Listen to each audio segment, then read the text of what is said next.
और जब कहा ले लो, एक भी ग्वाल तैयार नहीं हुआ। प्रेम इसको कहते हैं। जे न मित्र दुख होय दुखारी, ले लो पहन लो मामा का है। मधुमंगल ने कहा सारो कन्हैया हमें याद है, जब पहली बार कार्तिक के महीने में तू गोपाल बना था तो तेरी मैया ने तेरे लिए कुर्ता सिलाई थी, चौबंदी सिलाई थी, मिर्जई। तेरे पैरों में पहनने के लिए जूता सिलाया बनवाया था, और लाके तेरे सामने जब पूजन तुमने गाय का कर लिया तो रखी माँ ने कहा बेटा तू राजा का बेटा है, तो ये कपड़ा पहन के चल, ये जूता तेरे लिए है। तब तूने कहा था नहीं माँ, मेरे ग्वाल बाल गरीब है।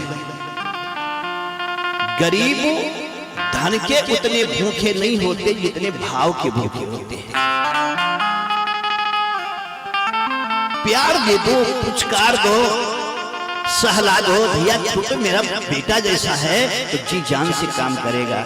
जहां गुलामी करने की कोशिश किए तो कुछ न कुछ खुराफात कर देगा। ये भाव के भूखे होते हैं।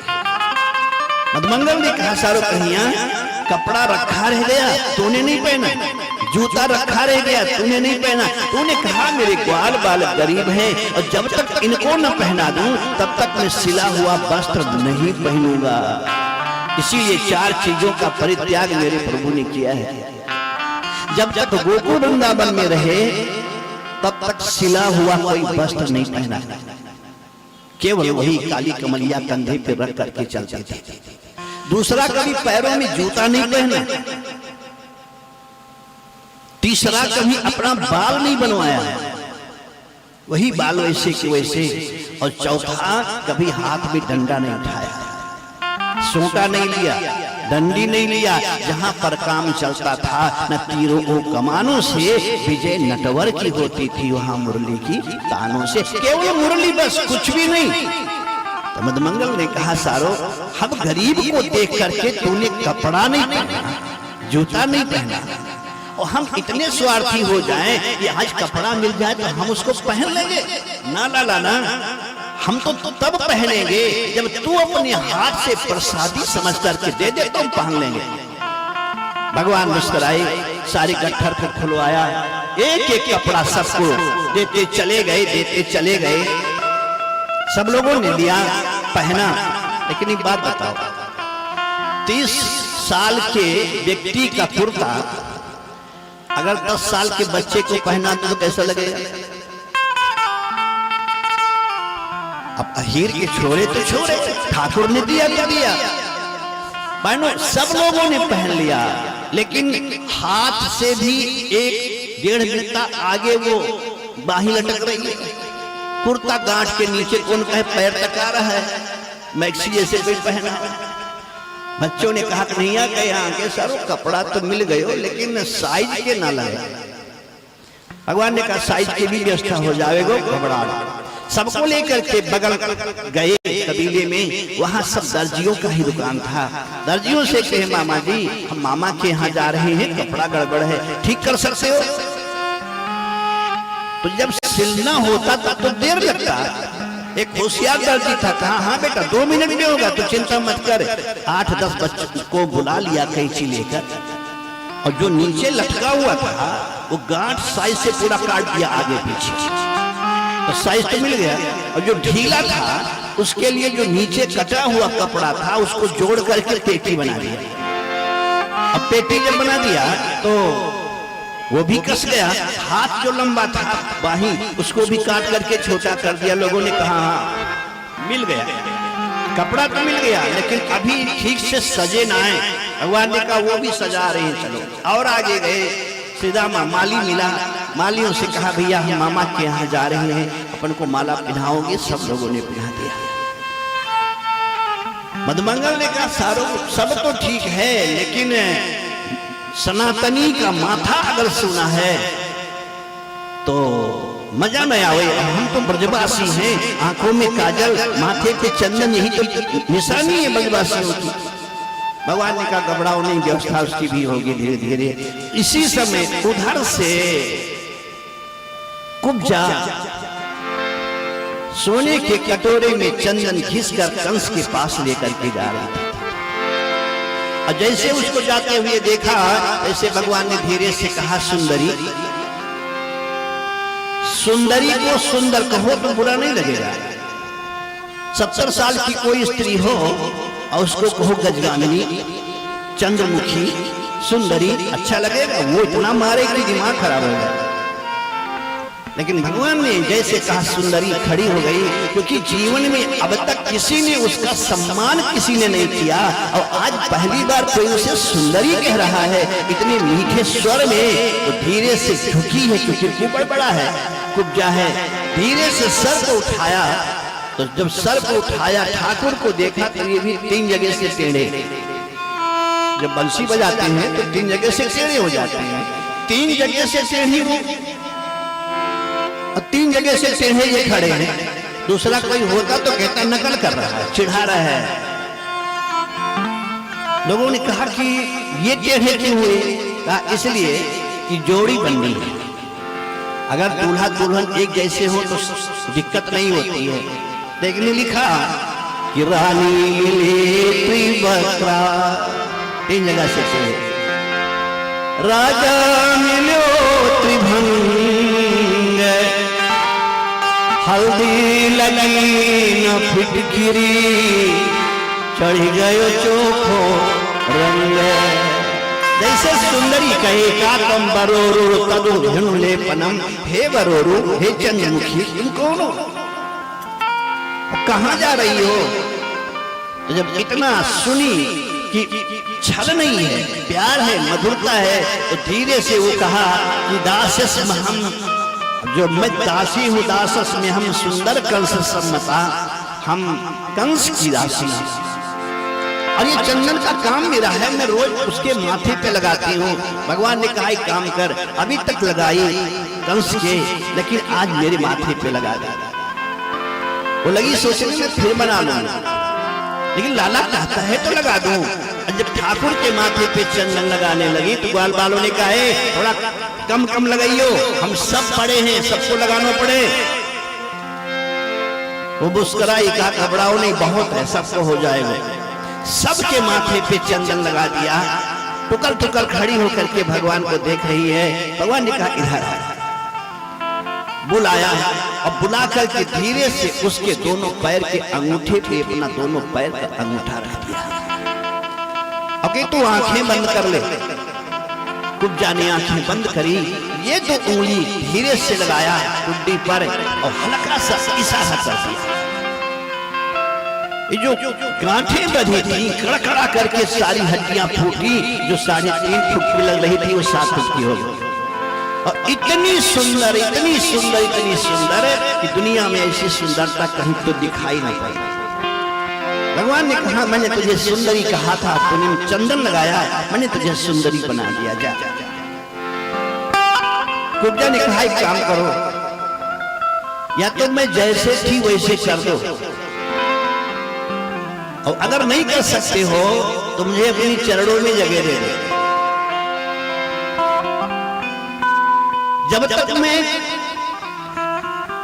कुब्जा थी, जब तक मैं विचित्र मेरा स्वरूप था, तो लोग मुझे निंदा की दृष्टि से देखते थे, घृणा की दृष्टि से देखते थे।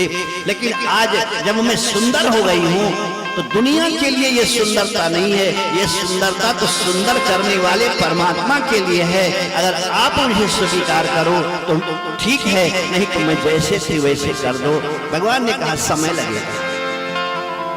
वो बोली हाँ तो बोलो, जीवन के अंतिम श्वास तक मैं आपकी प्रतीक्षा कर लूंगी। तो भगवान ने कहा चंदन लगाना बंद कर, अगर इतना प्यार है तो चल कुटिया में, मैं तुम्हें वहीं मिलूंगा।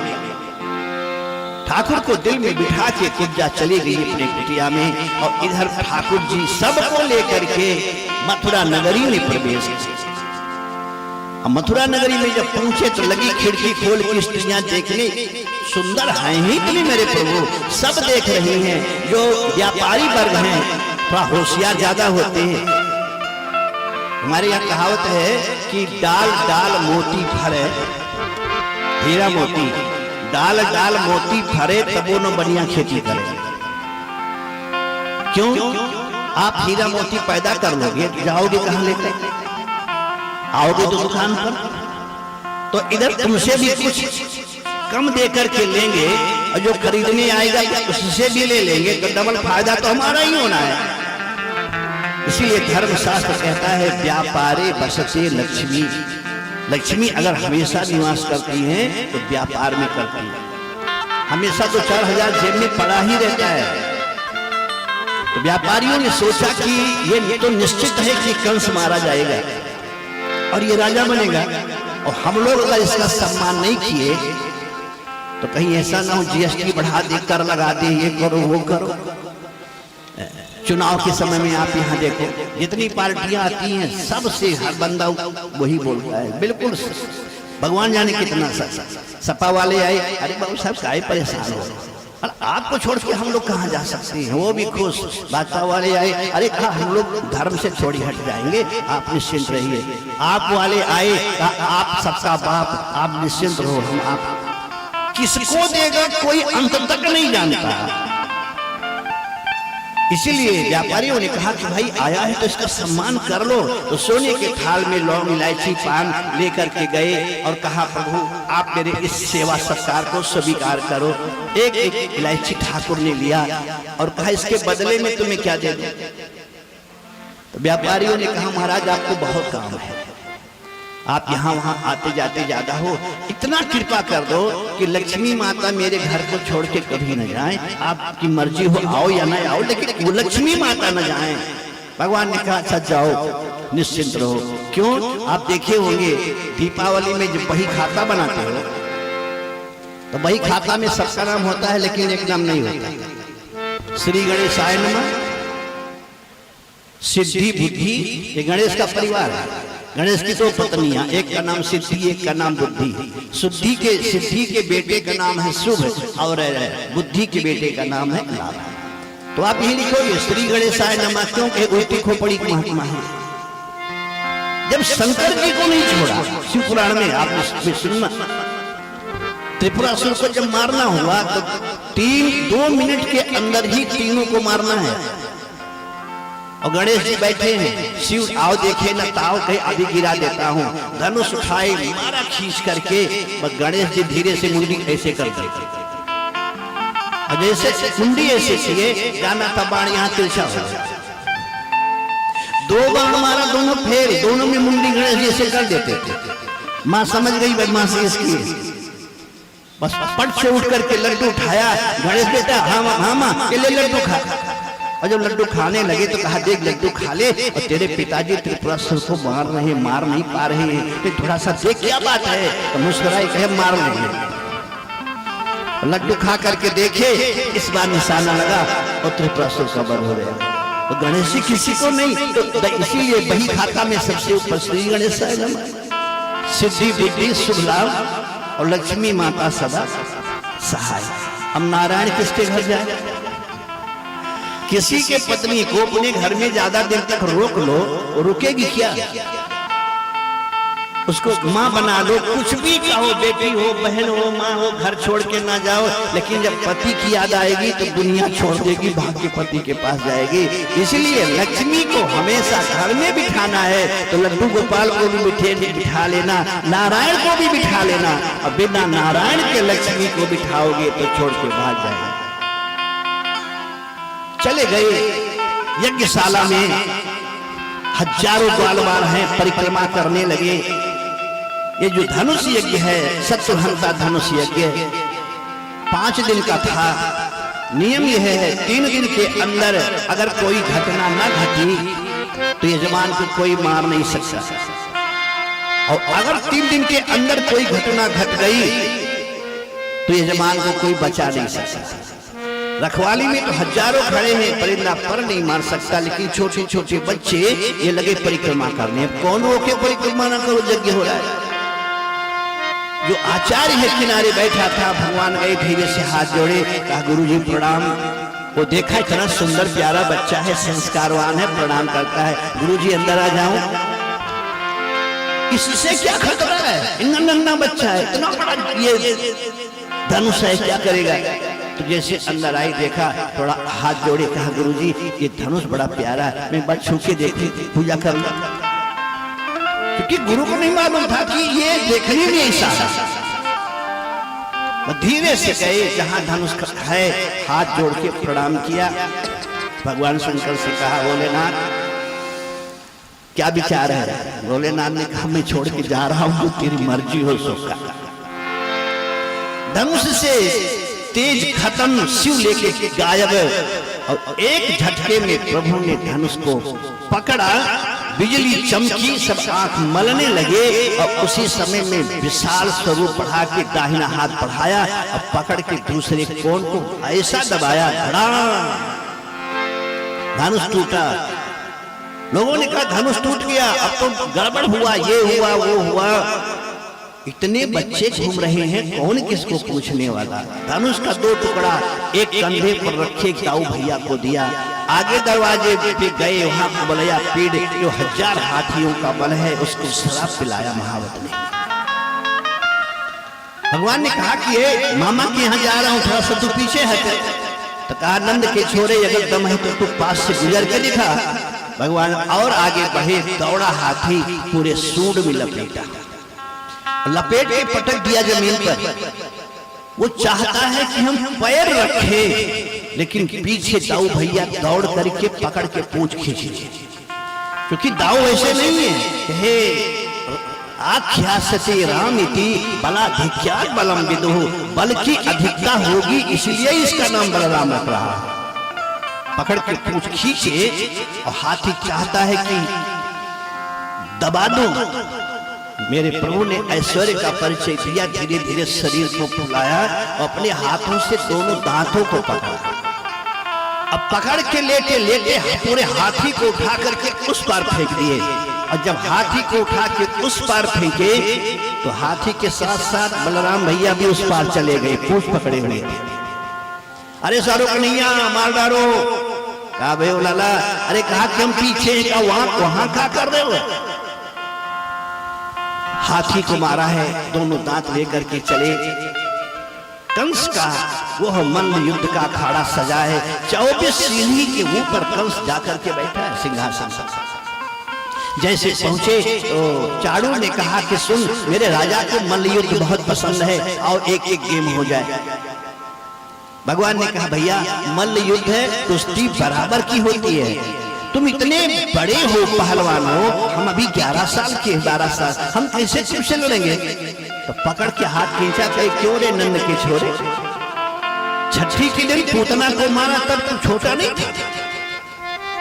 अघासुर को मारा, बकासुर को मारा, सकटासुर को मारा, तब तू छोटा नहीं था। अब आज चाणू से पाला पड़ा है तो तू छोटा बहाना बना रहा है। चल।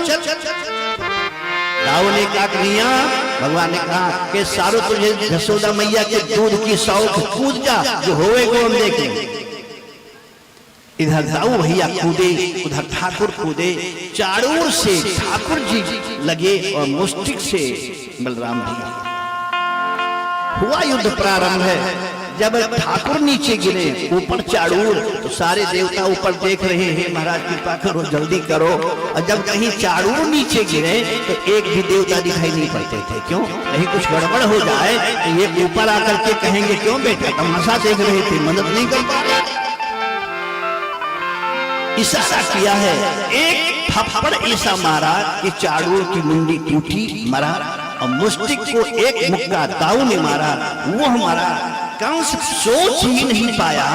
तब तक एक छलांग लगाया मेरे प्रभु ने, 24 सीढ़ी सीधे ऊपर छलांग लगा करके पहुंचे, और जैसे पहुंचे हाथ से मारा, मुकुट नीचे गिरा, बाल को अपने हाथों से पकड़ लिया।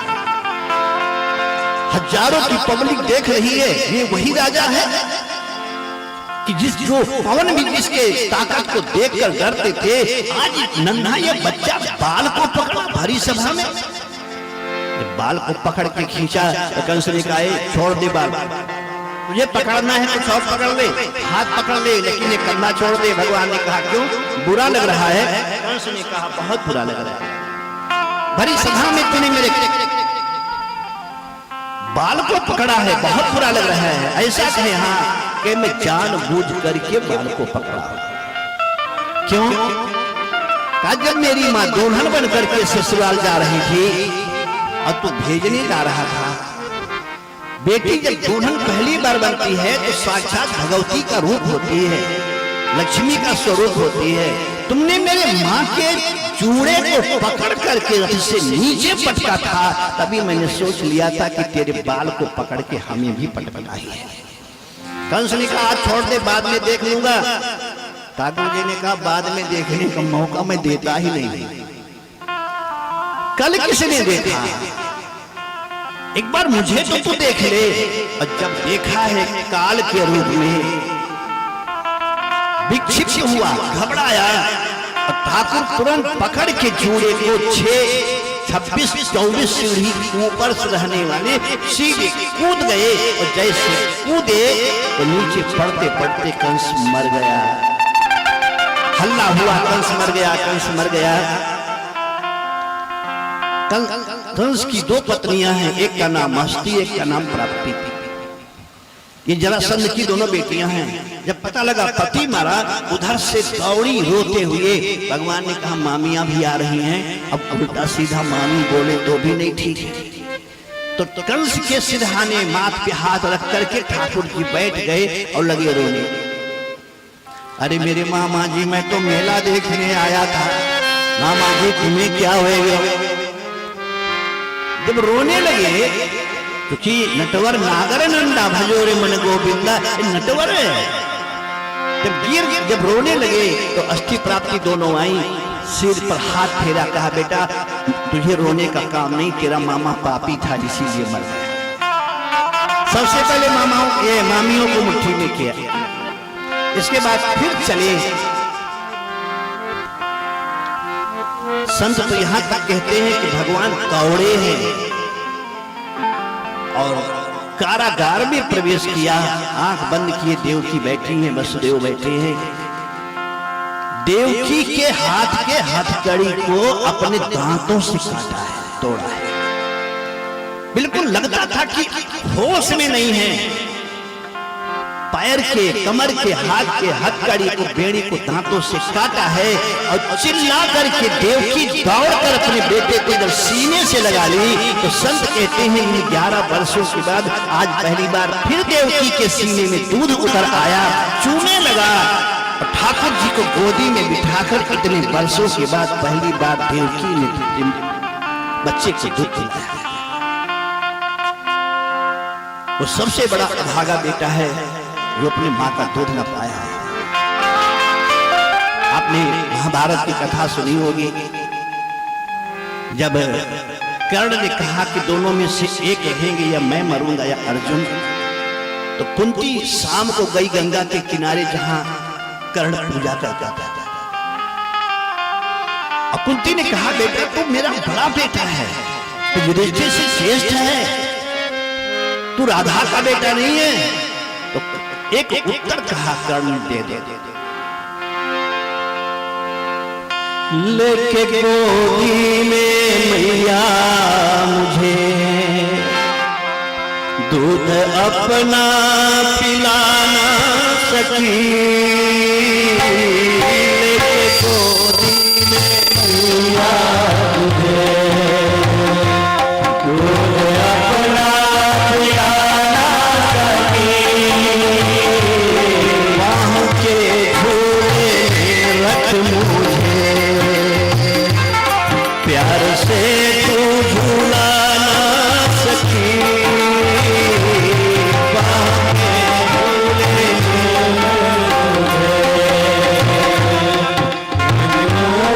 झूला ना सकी। आई हो आज माने को, आई हो आज माने को, तेरे सीने में दूध था, लाडले को पिलाने को। तेरे सीने में दूध था, लाडले को पिलाने को। मैं बहुत बुरा था, लेकिन तू तो मेरी माँ थी।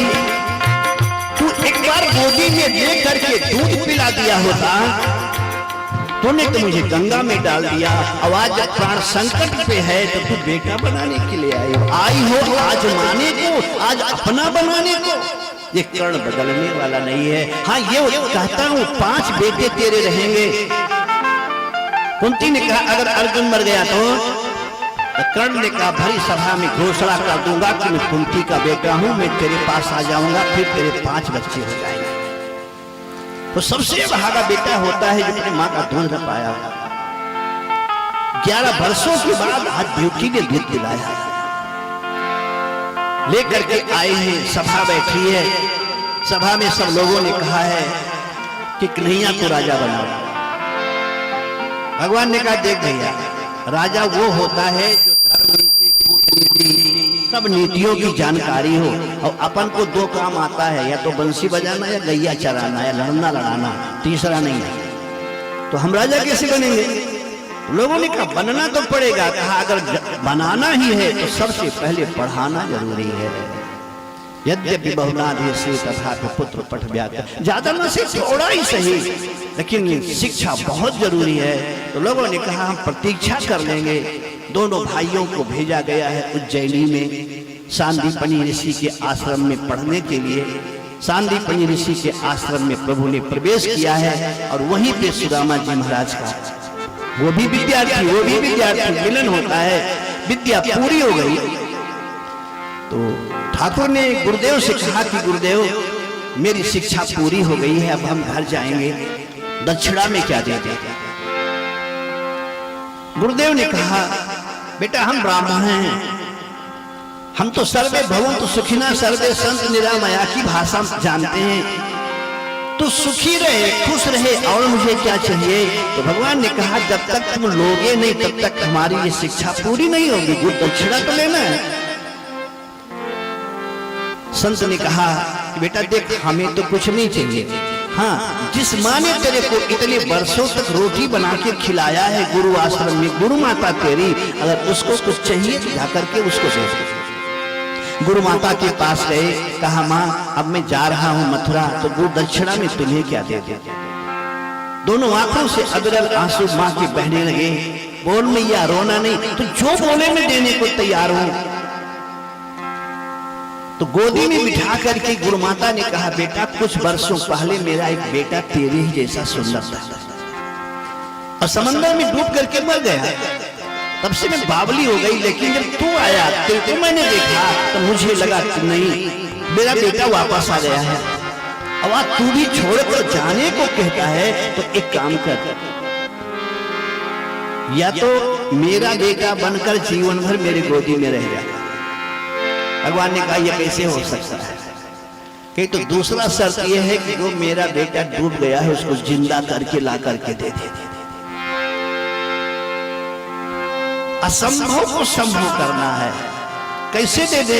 लेकिन भगवान ने कहा भैया ये दूसरा जो तेरा वर है मैं पूरा करूंगा। दोनों भाई समंदर के बीच में आए हैं, वरुण लोक में गए हैं। वरुण लोक में गए और वरुण ने प्रणाम किया है, सम्मान किया। भगवान ने कहा मेरा गुरुपुत्र तुम्हारे यहाँ आया है, हमें उसकी आत्मा चाहिए। तो उसने कहा महाराज शंखासुर ने मारा है उस बच्चे को। भगवान ने समंदर के अंदर रह रहे शंखासुर को मारा है, और उसके कब्र को जो होता है बाहर का, उसको लेकर के गुरुपुत्र के आत्मा को लेकर अपने विशिष्ट शक्ति से पूरे शरीर की संरचना करी, और उसमें प्राण डालकर जीवित करके लाके गुरु माता को दे दिया। दोनों भाई मथुरा पहुंचे हैं, लेकिन एक उदासी हमेशा बनी रहती है भगवान के चेहरे पर। क्यों? परतंत्रता और स्वतंत्रता में थोड़ा अंतर होता है। तोता तो खाने को ना मिले लेकिन उड़ने को मिले तो वो दुबला नहीं होगा, लेकिन सोने की पिंजड़े में उसको रख लो और रोज घी खिलाओ तो उसका मन नहीं लगेगा। क्यों? बाहर स्वतंत्र है और अंदर वो परतंत्र हो जाता है। ये परतंत्रता ये स्वतंत्रता दोनों का एहसास उसी को होगा। जब तक गोकुल में भगवान थे तब तक एक अजीब सी अटखेलियां चेहरे पर थी। किसी के घर में घुस जाते थे, कोई ग्वाल बाल घर में आता था, अरे वो शाहरुख कन्हैया लाला क्या कर रहे हो? प्यार से घुस जाते थे, बच्चे भी आ जाते थे, हर एक घर के दीवाने थे, लाडले थे, सब कुछ। लेकिन अब तो वो नहीं रह गए कि हर घर में घुस जाए तो राजा हो गए हैं। पहले तो लोग क्या क्या बोल देते थे, तो सारो ऐसो है वैसो है, लेकिन अब राजभवन से जब प्रभु दरवाजे पे आना चाहते हैं तो पहरेदार सावधान कर देते हैं, सावधान, चंद्रवंशावतंस परमात्मा श्री कृष्ण चंद्र सिंह जी महाराज पधार रहे हैं। आप बताओ ये ठीक है पधार रहे हैं कि वो ठीक था? अरे सारो क्या कर रहे हो कन्हैया, बाहर आओ ना, हम चल रहे हैं। वो अटखेलियां सब गायब हो गया। आप किसी को दिल से प्यार करोगे तो उसको हिचकी जरूर आएगी। ये हमारी सभ्यता है, हमारी संस्कृति है। विज्ञान क्या कहता है हमसे हमें मतलब नहीं है, लेकिन हमारे यहाँ की जो परंपरा है, ये माताएं बहनें जानती हैं कि हिचकी आने लगे तो कहती हैं फलनवा याद किया होगा, वो याद किया होगा, और कहीं हिचकी बंद हो गई वहीं बस वही याद किया है क्योंकि हिचकी बंद हो गई। हिचकियां तुमको आ रही होगी, हम तुम्हें याद किया करते हैं। अगर राधा रानी कृष्ण को भूल जाए तो कृष्ण राधा को भूल सकते हैं, लेकिन ये दिल का सौदा है, दिमाग का सौदा नहीं है। जब ससुर ने कहा था बाह छुड़ाए जात हो निर्बल जान के मोए जाओ, लेकिन हृदय से जब जाओगे तब मर्द बखनी हो तोए, क्योंकि हाथ से छुड़ा तो जा सकते हो, दिल में जो बैठा है उसको कैसे लेकर जाओगे? भगवान खड़े हो गए। तो सारे ग्वाल बाल याद करते हैं, राधा रानी याद करती हैं, गोपियां याद करती हैं, रोते हैं। भोजन के लिए दासी गई, ठाकुर भोजन के लिए पधारो। भगवान ने कहा नहीं खाऊंगा। इस संवेदना को समझना कि नहीं खाऊंगा, और जैसे एक बार कह दिया नहीं खाऊंगा तो वो दासी दोबारा नहीं पूछती थी कि क्यों नहीं खाओगे, क्योंकि ये पूछने का अधिकार केवल दो का है, या तो पत्नी पूछ सकती है क्यों नहीं खाओगे, या तो माँ पूछ सकती है बेटा कहा भाई कहे नहीं खाएगा। कहा तो दिया नहीं खाएंगे, लेकिन रात को भूख लगे तो यशोदा बहुत याद आती थी, क्योंकि आदत बिगड़ी है।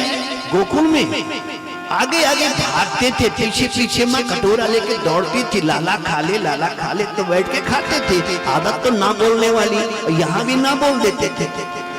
देवकी भी आई, देवकी ने कहा कन्हैया लाला चलो भोजन कर लो। नहीं मैया भूख नहीं। और एक बार कह दिया भूख नहीं तो जस देवकी भी नहीं कहती थी दोबारा। क्यों जानते हैं? जो बेटा नाना के यहाँ ज्यादा रह गया हो और 10-12 साल के बाद माँ नाना के यहाँ से अपने घर आवे और माँ या पिता कोई ज्यादा डांट देंगे तो रुकेगा, क्योंकि सबसे महफूज जगह नाना का घर है, क्योंकि कोई मारेगा नहीं, जो मर्जी होगी वो करवा लेगा। और घर में जब थप्पड़ पड़े तो सीधे भाग जाएगा। इसलिए जो भगोड़ा है नाना के यहाँ रहने वाला है, उस बच्चे को पुचकार के काम कराना है। आंख दिखाओगे तो धोखा दे देगा। देवकी सोचती है कि मैं अभी दबाव डालूं, क्यों नहीं खाओगे क्यों नहीं खाओगे, तो कहीं मेरा बेटा मेरे को छोड़ करके फिर गोकुल न भाग जाए, इसलिए दोबारा नहीं कहती थी। उसी बीच में उद्धव जी आए। बृहस्पति के सबसे प्रिय शिष्यों में से नाम आता है उद्धव का। देवकी ने बुलाया। देवकी ने कहा बेटा तू तो सखा है अंतरंग मेरे बेटे का, जब से मथुरा से आया है, गोकुल से आया है, हमेशा उदास रहता है, हमेशा उदास रहता है, आंखें टपटपाई रहती हैं, भारी रहती हैं। तो मित्र है, हो सकता है मां को न बता सकता हो, लेकिन मित्र से तो शेयर कर सकता है। तो पूछना कि कौन ऐसा दुख है मथुरा में जिसके लिए वो पागल है, उदास रहता है, कौन सुख गोकुल में मिलता था जो हमेशा हंसता रहता था।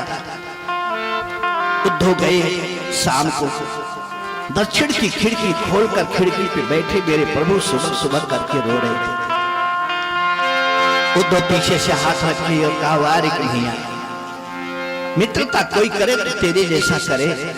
आंखों में आंसू है, आंखें लाल हैं, सुबह सुबह के रो रहा है। तू मेरा मित्र है, एक बार मेरे को नहीं बताया तुझे तकलीफ क्या है, एक बार तू बोले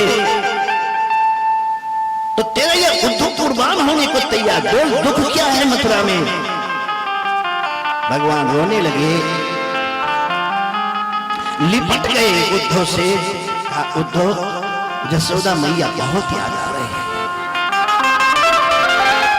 मुझे गोपियां बहुत याद आ रही हैं, मेरे को ग्वाल बाल बहुत याद आ रहे हैं, गैया बहुत याद आ रही है। उद्धव गंभीर हो गए। उद्धव ने कहा, श्याम, दुनिया के लिए तुम श्याम हो, लेकिन मैं तुम्हें जानता हूं, तू वो परमात्मा है जो बिनु पग चले सुने, बिनु काना कर, बिनु कर्म करे। तू वो परमात्मा है, और इन गोपियों को लेकर के तू इस प्रकार से क्यों नहीं भूल जाता। ठाकुर ने कहा, उद्धव, आज हम भूलने को तैयार हैं, लेकिन पहला शर्त यह है कि गोपियां हमें भूल जाए, राधा रानी हमें भूल जाएं, जसोदा मैया भूल जाएं। हम भूल सकते हैं, लेकिन पहले वो भूले, क्योंकि मेरा नियम है, तू अगर आवे एक पग तो मैं आऊं पग 60। बहुत याद आती है मेरी मैया की, तब ज्यादा याद आती है जब मुझसे लोग कहते हैं खा लो, और मैं कहता हूं नहीं खाऊंगा, और चले जाते हैं। रात को जब भूख लगती है तो मेरी माँ बहुत याद आती है।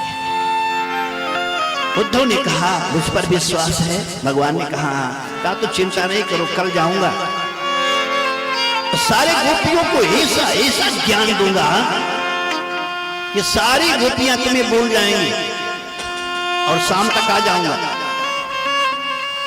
हाथ पकड़ के चूम लिया उद्धव, अगर इतनी तो मेहरबानी कर देते कि ब्रजमंडल का हमें भूल जाए तो हमें सुकून मिल जाएगा। भगवान जानते हैं कि उद्धव को ज्ञान का घमंड है, और ज्ञान में प्रेम में बहुत अंतर होता है। पूरी रात बात करते रहे। सुबह उद्धव जब चले, भगवान ने कहा कि सुनो, मेरी गोपियां गंवारन हैं, गांव की रहने वाली हैं, तुम्हें देखना पसंद नहीं करेंगे, इसलिए जिस रथ पर मैं बैठ करके आया था उसी रथ पर तुम बैठो, और ये काली कमलिया मेरा लेके जाना। ये काली कमलिया प्रमाण है कि मैंने भेजा है। उद्धव चले, लगे सोचने की ये पूछेंगे तो ये बताऊंगा, ये पूछेंगे तो ये बताऊंगा। आपने देखा होगा कुछ साइकिल वाले भी ऐसा होते हैं, एक हाथ से साइकिल का हैंडल पकड़ते हैं और एक हाथ से ऐसे ऐसे करके रहते हैं। चला तो रहे हैं लेकिन दिमाग से कुछ और कर रहे हैं, किसी से बात कर रहे हैं। उद्धव का वही काम है, ऐसा पूछे तो ये बोलूं, ऐसा पूछे तो ये बोलूं। पहुंच गए जमुना के तलहटी में, शाम का वक्त है। टोली बना बना करके सारी गोपियां बैठी हैं, कुछ यहाँ कुछ वहां कुछ वहां। रुक गए, दृश्य को लगे देखने, तो सबके आंखों में आंसू है। किसी ने दो लाइन लिखा,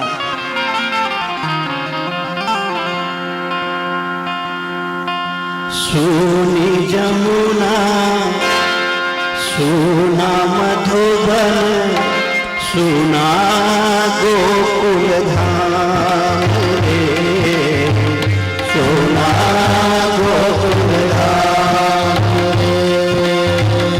सोनी जमुना सुना मधुबन, सुना गोकुल धाम रे, सुना गोकुल धाम रे। ग्वाल बाल सब तुम्हें पुकार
सोना चले आओ, चले आओ, चले आओ, चले आ रहे हैं। देखा है गोपियां जो झुंड बना के बैठी हैं, इतने में ललिता खड़ी हुई और बोली, अरे बहना कान्हा आए रहे हैं, लाला आए रहे हैं, अरे वो देखो आए रहे हैं, रथ पर बैठ करके आए रहे हैं। बगल की बैठी बहन ने कहा, नहीं बहन, ये मेरा कान्हा नहीं है। अरे देख तो मुकुट तो कारो कारो मोर पंख वाला है, काली कमलिया है, कारो कारो लग रहे हो है, सोने का वही रथ है, ये कन्हैया आ रहे हो है। वो बोले नहीं, क्यों कि अगर ये कन्हैया होता है, मेरा लाला ठाकुर होता तो रथ से कूद जाता, और रथ को छोड़ देता, कूद जाता, दोनों हाथ फैला करके कहता कि मैं तेरे लिए आया हूं, आ जाओ, और दौड़ कर मुझे गले से लगा लेता। अभी भी रथ पर बैठा है, वो मेरा श्याम नहीं हो सकता। और सच में निकला कि बगल आके रथ को रोका तो गोपियों के आंखों में आंसू में धीरे से पूछा। उद्धव ने कहा, देवियां, नंद बाबा का गांव यही है। एक ने तुनक करके कहा, मथुरा से आए हो क्या? गुस्से में उद्धव ने कहा, मथुरा से आने में कोई पाप है क्या? ललिता ने कहा, नहीं पथिक, पाप नहीं है, जो लोग आते हैं जरूर नंद बाबा का घर पूछते हैं, रास्ता बताया, ऐसे चले जाओ।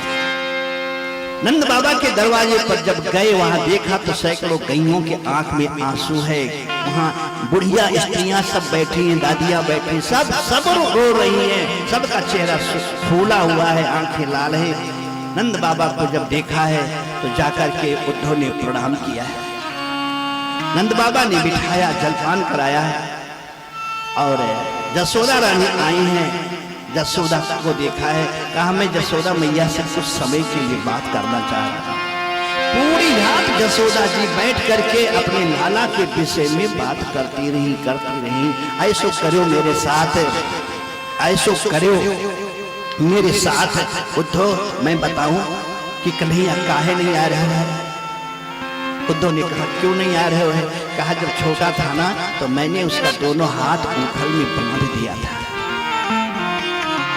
वो बोल नहीं पाया। आज भी उसके दिल में दर्द है कि माँ ने मेरे को बांधा, इसलिए मेरे से रूठा है, वो नहीं आ रहा है। पूरी रात बीत गई, सवेरा हुआ तो धीरे से उद्धव ने कहा, माँ ये राधा कौन है? ये राधा कौन है? यशोदा ने कहा, क्यों? ये तेरा कान्हा जब रात को सोता है तो सोते सोते अचानक वो हड़बड़ा करके एक नाम बोलता है, राधा राधा, तुम कहाँ हो राधा? ये राधा कौन है? मैं राधा से मिलना चाहता हूँ। जो तेरा बेटा, जो परमात्मा पूरी दुनिया को याद न करे और सपने भी सोते सोते उचक जाए राधा का नाम लेकर, तो बड़भागिनी राधा कौन है? एक बार मैं मिलना चाहता हूँ। एक ग्वाल को बुलाया और कहा, लेकर के जाओ कदली वन में, केले के वन में राधा रानी जमुना के तट पर बैठी होंगी, मिला दो। पीत वस्त्र पहने राधा रानी बैठी, पगडंडी से कदली के बीच में केले के बीच से गए, सामने बैठे देखा, खड़े हो गए कि क्या बोलूं पहले। वो मासूम चेहरा, वो इतना कमनीय सूरत है, बड़ी बड़ी आंखें, आंखों में आंसू रह करके आ रहे हैं, जा रहे हैं, जमुना की तरफ चुपचाप देख रही हैं। उसी समय घटना घटी, एक सहेली आई, अरे राधा दीदी। तो राधा जी ने कहा, का भयो? और ये सुन रहे हैं उद्धव खड़े होकर के कदली के किनारे। कहा, अरे आज रात को मेरे को सपना आया। सपना आयो? कहे हाँ। सपना में क्या आयो? कि सपना में मैंने देखा कि कन्हैया आयो है और दोनों हाथ मेरा पकड़ के उठाए रहे हो, उठ जा, मैं तेरे लिए आया हूं। तो धीरे से हाथ चूम लिया राधा रानी ने उस सहेली का, तू बड़भागिनी है। तो उसने कहा कि दीदी ये बताओ, मेरे को तो सपना आया लेकिन तुमसे इतना प्यार करता था, तुम्हें सपना नहीं आता? मैं तो आज इतनी खुश हूं कि सोवत में कहाँ मिलो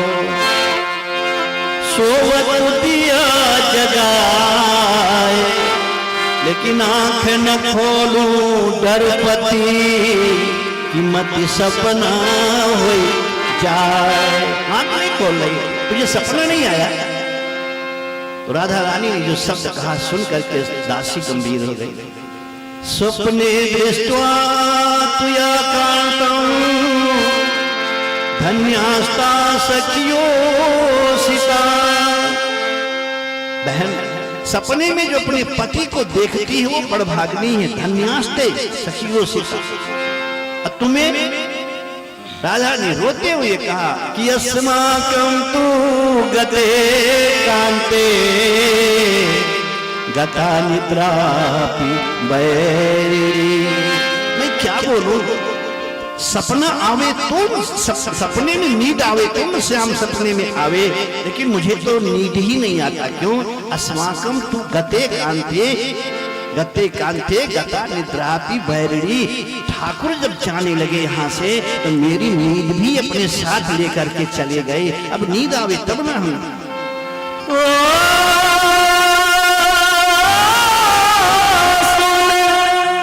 राधिका दुलारी सुन, राधिका दुलारी मैं हूँ अधरो भिखारी, तोरे श्याम की पुजारी, पीड़ा एक ही हमारी, हमें श्याम न मिला, हमें श्याम न मिला, हमें श्याम न मिला, हमें श्याम न मिला। कथा गंदी है, इसलिए बहुत गीत के चक्कर में नहीं पड़ो। समय तक पहुंचना है वहां पर, इसलिए थोड़ा थोड़ा दो लाइन सुनते हुए हम आगे चलते हैं। आपने तो ठाकुर जी इतना प्यार करते हैं जब ये राधा रानी, उद्धव सोचते हैं मैं क्या समझाऊंगा, क्या बोलूं इनको, इतनी बावरी है। उसी समय भंवरा आया।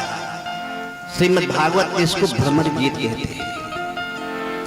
और भंवरा आकर के जब राधा रानी के चरणों में मडराने लगा तो राधा रानी कहती धक धक धक, मुझे सब पर विश्वास है लेकिन काले पर विश्वास नहीं है। मधुप के तव बंधो मास्तुसांगिन सपत्नियां, तुम भाग जाओ मुझे छोड़ के, मधुप जाओ मधुपुरी लौट तुम, मानो कहा हमारो और कहियो जाए नंद ढोटासो छुओ न पैर हमारो। कि राधा ने काले से प्रीति करना बंद कर दिया है, क्योंकि ये काले किसी के मीत नहीं होते। आज इस कली पर, आज उस कली पर, परसों उस फूल पर, इसीलिए फूलों में सबसे एक ऐसा पवित्र फूल है जिसका नाम है चंपा। चंपा की सुगंधी सबसे अलग है, बहुत दिव्य है, देखने में बहुत अच्छा लगता है। तो फूलों ने मिलकर के चंपा से पूछा कि चंपा तुम में 3 गुण, रूप, रंग और बास, अवगुण क्या तुम में बस्यो कि भ्रमर न आवत पास। कौन सी कमी है कि भंवरा तेरे ऊपर नहीं बैठता है, क्या है? तो उसने कहा, चंपा के फूल ने, सुन बेला सुन केतकी सुन अनार के रंग। तीनों ने पूछा था, सुन बेला सुन केतकी सुन अनार के रंग, ए हरजाई के मीत को कौन बिठावे। ये भंवरा हरजाई का मीत है, ठिकाना नहीं कब किस पर बैठ जाए। तो राधा ने काले से प्रेम करना बंद कर दिया। जाके कहना श्याम से, उद्धव जी खड़े सुन रहे हैं क्योंकि उद्धव जी भी काले हैं। उद्धव ने कहा काले से इतनी नफरत है और हम सामने जाएंगे तो हमें क्या कहेंगे। लेकिन फिर भी हिम्मत करके राधा रानी के पास गए, हाथ जोड़ करके प्रणाम किया। वृषभान नंदिनी मैं तुम्हें प्रणाम करता हूँ। राधा रानी देखी, मुस्कुराई, समझ गई रोना है तो ठाकुर के मंदिर में जाके सामने रो लेना, दुनिया के सामने रोगे तो दुनिया तुम्हारे साथ रोने को तैयार नहीं है। जैसे देखा है बुद्ध को आंखों को पूछा और पूछ करके कहा कि अतिथि कहाँ से आए। मैं तुम्हारे श्याम का सखा हूं, उन्होंने मेरे को भेजा है तुम्हारे पास संदेशा लेकर राधा रानी ने कहा गलत जगह आ गए, तुम गलत जगह आ गए। वो और कोई राधा होगी जिसके पास तुम्हें भेजे हैं। मेरा श्याम वृंदावन को छोड़कर मथुरा नहीं गया है, अंदर ही है।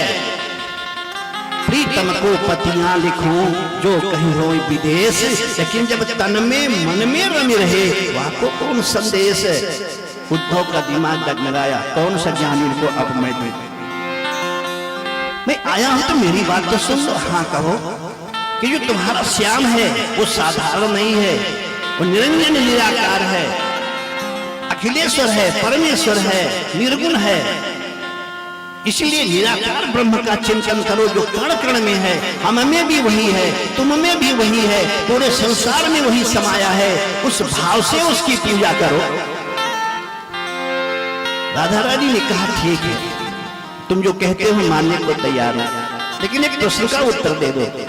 उद्धव ने कहा क्या? कहा कि वो ब्रह्म सबके अंदर रहता है। बोले हाँ। कि ऐसा समय वो ब्रह्म छोटा बड़ा हो, किसी के अंदर इतना बड़ा, किसी के अंदर इतना बड़ा। कहा नहीं, ब्रह्म तो ब्रह्म है, सबके अंदर बराबर है। राधा रानी ने कहा कि मेरा प्रश्न ये है कि जब तुम में भी वही ब्रह्म है और हम में भी वही ब्रह्म है, तो तुम्हारा ब्रह्म हमारे ब्रह्म को समझाने क्यों आया? जब सब में वही ब्रह्म है तो ये ब्रह्म इस ब्रह्म को क्यों समझा रहा है? वो बड़ा है, ये छोटा है क्या? उद्धव ने कहा गुरुजी ने ये तो पढ़ाया ही नहीं। जब कहा पढ़ाया ही नहीं, राधा रानी ने कहा तुम्हारे गुरु के पास है ही नहीं ये विद्या, क्योंकि एक विषय का विद्वान 10 विषय का मूर्ख होता है। आप पीजीआई में चले जाओ, 150 डॉक्टर मिलेंगे, डॉक्टर फला, लेकिन हर डॉक्टर के नीचे लिखा रहता है शिशु रोग विशेषज्ञ, हृदय रोग विशेषज्ञ। हृदय रोग विशेषज्ञ जो डॉक्टर है वो शिशु रोग में वो बेवकूफ है, कुछ नहीं कर सकता है। एक विषय का विद्वान 10 विषय का मूर्ख होता है। तुम्हारे गुरु के पास भी ये नहीं है। क्यों? कि जो ज्ञानी होता है उसको ज्ञान का गुरूर होता है, अहंकार होता है। ज्ञान में रस नहीं होता, रस प्रेम में होता है। रसो वैसा यम यज्ञानंदी भवती, रस ही तो परमात्मा है। अब प्रेम में ही रस हो सकता है। पोथी पढ़ी पढ़ी जग मुआ, पंडित भयानक कोय, ढाई आखर प्रेम की पढ़े सो पंडित हो। किसी ने लिखा ये तो प्रेम की बात है, वो बंदगी तेरे बस की नहीं है, नहीं है। ये तो प्रेम की बात है, वो बंदगी तेरे बस की नहीं है, नहीं है। यहाँ सर्दे होते हैं सौदे, आशिकी तेरे बस की नहीं है।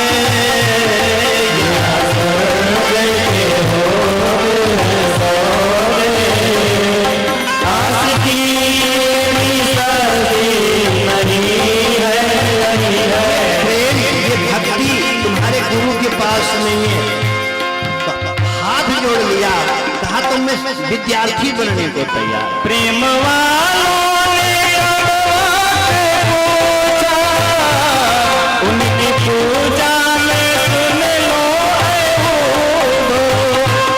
प्रेम वालों ने पूछा, उनकी पूजा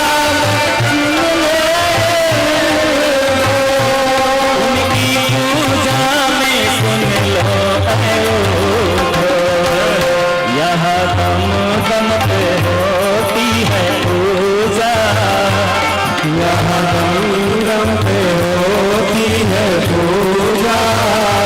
सर झुकाने की फुर्सत नहीं है, नहीं है। ये तो प्रेम की बात है, आनंदी बस की नहीं है, नहीं है। यहाँ सर्वे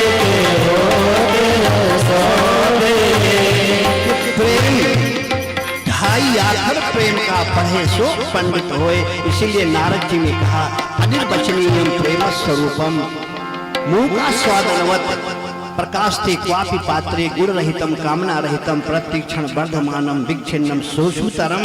अंत में कहा अनुभव रूपम अनुभव गम्य भजय यही संता। उद्धव ने कहा कि मैं आपके पाठशाला का शिष्य बनना चाहता हूं। जो उद्धव ने कहा शाम तक आ जाऊंगा, वही उद्धव 6 महीना रह गए। और 6 महीने के बाद जब गए, और जैसे मथुरा में मेरे प्रभु हाथ पसारे, उद्धव ने कहा चुप रहो, मैं तो जानता था तेरे अंदर दिल है, इंसानियत है, तेरा दिल धड़कता है, लेकिन पता लग गया कि तू इतना कठोर, इतना कठोर, इतना निष्ठुर है, तेरे जैसा निष्ठुर कोई नहीं हो सकता। भगवान ने कहा ये गंगा किनारे गंगादास, जमुना किनारे जमुनादास, यहां से गया तो कहा था कि शाम तक आ जाऊंगा सबको बुद्धि देकर, और 6 महीने के बाद आया तो मेरे में ही कमी। वहां सब ठीक है, अब हम बुरे हो गए। रोने लगे, लिपट गए प्रभु से, कहा कन्हैया ज्ञान अधूरा है, ज्ञान बेकार है। अरे एक बार जिसके गोदी में तू सोया, एक बार जिसके हाथों से तू माखन मिश्री खाई, उसकी आंखें रोते रोते अंदर चली गई। एक बार जाकर के अपनी मां से मिल ले। तेरी आधी से ज्यादा गैया मर गई जमुना में कूद कर, मधुबन के आधे से ज्यादा पेड़ सूख गए। मधुबन तुम कित रहत हरे, विरह वियोग श्याम सुंदर के ठाढ़े क्यों न जाए। एक बार तो जाकर के देख लो। जब रोने लगे उद्धव, भगवान ने अलग किया, अपने सीने का पीतांबर धीरे से हटाया। उद्धव कहे कि एक बार मेरे सीने में टकटकी लगा के देखो।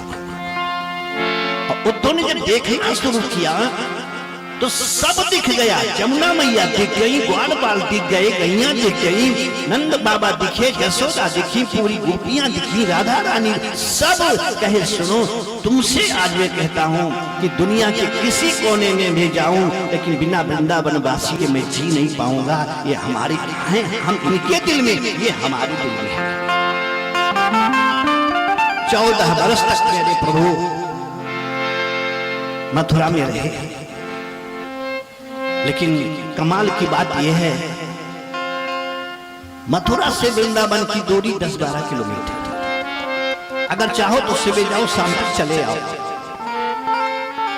14 वर्ष बीत गया, एक दिन ना तो परमात्मा वृंदावन की तरफ मुख किया गया, और न कोई ग्वालबाल, कोई गोपियां मथुरा में कृष्ण से मिलने आई। इसको क्या बोलोगे? प्रेम। जो एक क्षण न जी पाता हो, 14 वर्ष बीत गया, न तो ठाकुर जी मथुरा से गोकुल गए वृंदावन, और न वहां के ग्वालबाल मथुरा में कृष्ण से मिलने आए। क्यों? लोग कहते हैं प्यार करने वाला तो 7 समंदर पार कर जाता है। तुलसीदास जी प्रेम करते थे, पत्नी से मुर्दे के ऊपर बैठ करके चले गए, और इतना प्यार ब्रजवासियों से प्रभु करते हैं। तो 14 वर्ष बीत गया, एक बार भी क्यों नहीं गए? और फिर भी चेहरे पे मुस्कान बनी है। राम जी का चेहरा तो गंभीर रहता है, लेकिन मेरे ठाकुर, मेरे कृष्ण हमेशा हे करते ही मिलेंगे आपको। सुख हो तो भी हंसते हुए मिलेगा, दुख हो तो भी हंसते हुए ही वो मिलेगा। क्यों? एक फार्मूला है मेरे प्रभु के। अगर वो फार्मूला आप अपने जीवन में उतार लो तो आप भी मुस्कुराते ही रहो। फार्मूला क्या है? अरे गा के जियो तो गीत है जिंदगी, गा के जियो तो गीत है जिंदगी, रो के जियो तो रोना है, गा के जियो तो गीत है जिंदगी, रो के जियो रोना है।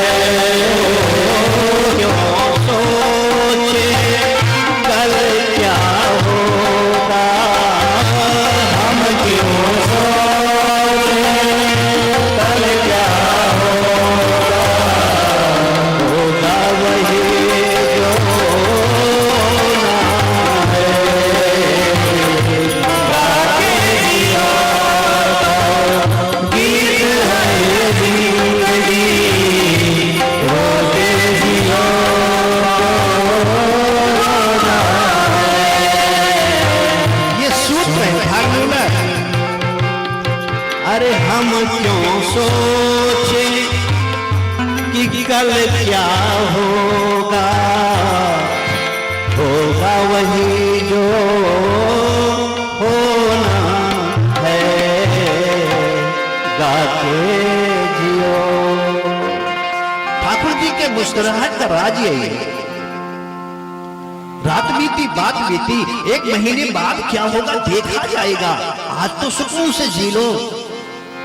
दुनिया के सारे पक्षी सारे जीव वर्तमान में जीते हैं। रात को सो लिए, सुबह के लिए व्यवस्था नहीं किया, फिर सुबह जग गए, फिर चारा मिलना शुरू हो गया। हम ही इंसान ही एक ऐसे हैं जो वर्षों की व्यवस्था करना चाहते हैं, लेकिन ये नहीं पता कि सामान 100 बरस का, लेकिन पल का खबर नहीं कब क्या हो जाए। सामान 100 बरस का, लेकिन पल का खबर नहीं है कि क्या हो जाए। भगवान कहते हैं होगा वही जो होना है। मिलने क्यों नहीं गए? आपको संदेह भी हो सकता है, इतना प्यार तो मिलने क्यों नहीं गए? यशोदा मैया 11 साल तक सेवा करी, मां से तो मिलने जाते। दिल में बहुत दर्द है, लेकिन फिर भी पत्थर का दिल बना लिया। क्यों? इन 14 वर्षों में 17 बार जरासंध ने आक्रमण किया है। और युद्ध एक दो दिन का बम गिराने वाला नहीं होता था, शिविर लगते थे, आमने सामने युद्ध होता था, महीनों चलते थे। और जो पार्टी हारती थी वो भाग जाती थी, फिर तैयारी करके आते थे। माने 14 वर्ष में 17 बार युद्ध है। और दुश्मन जब हारना स्वीकार हारने लगता है, तो वो दुश्मन अपने दुश्मन की कमजोरी तलाशता है।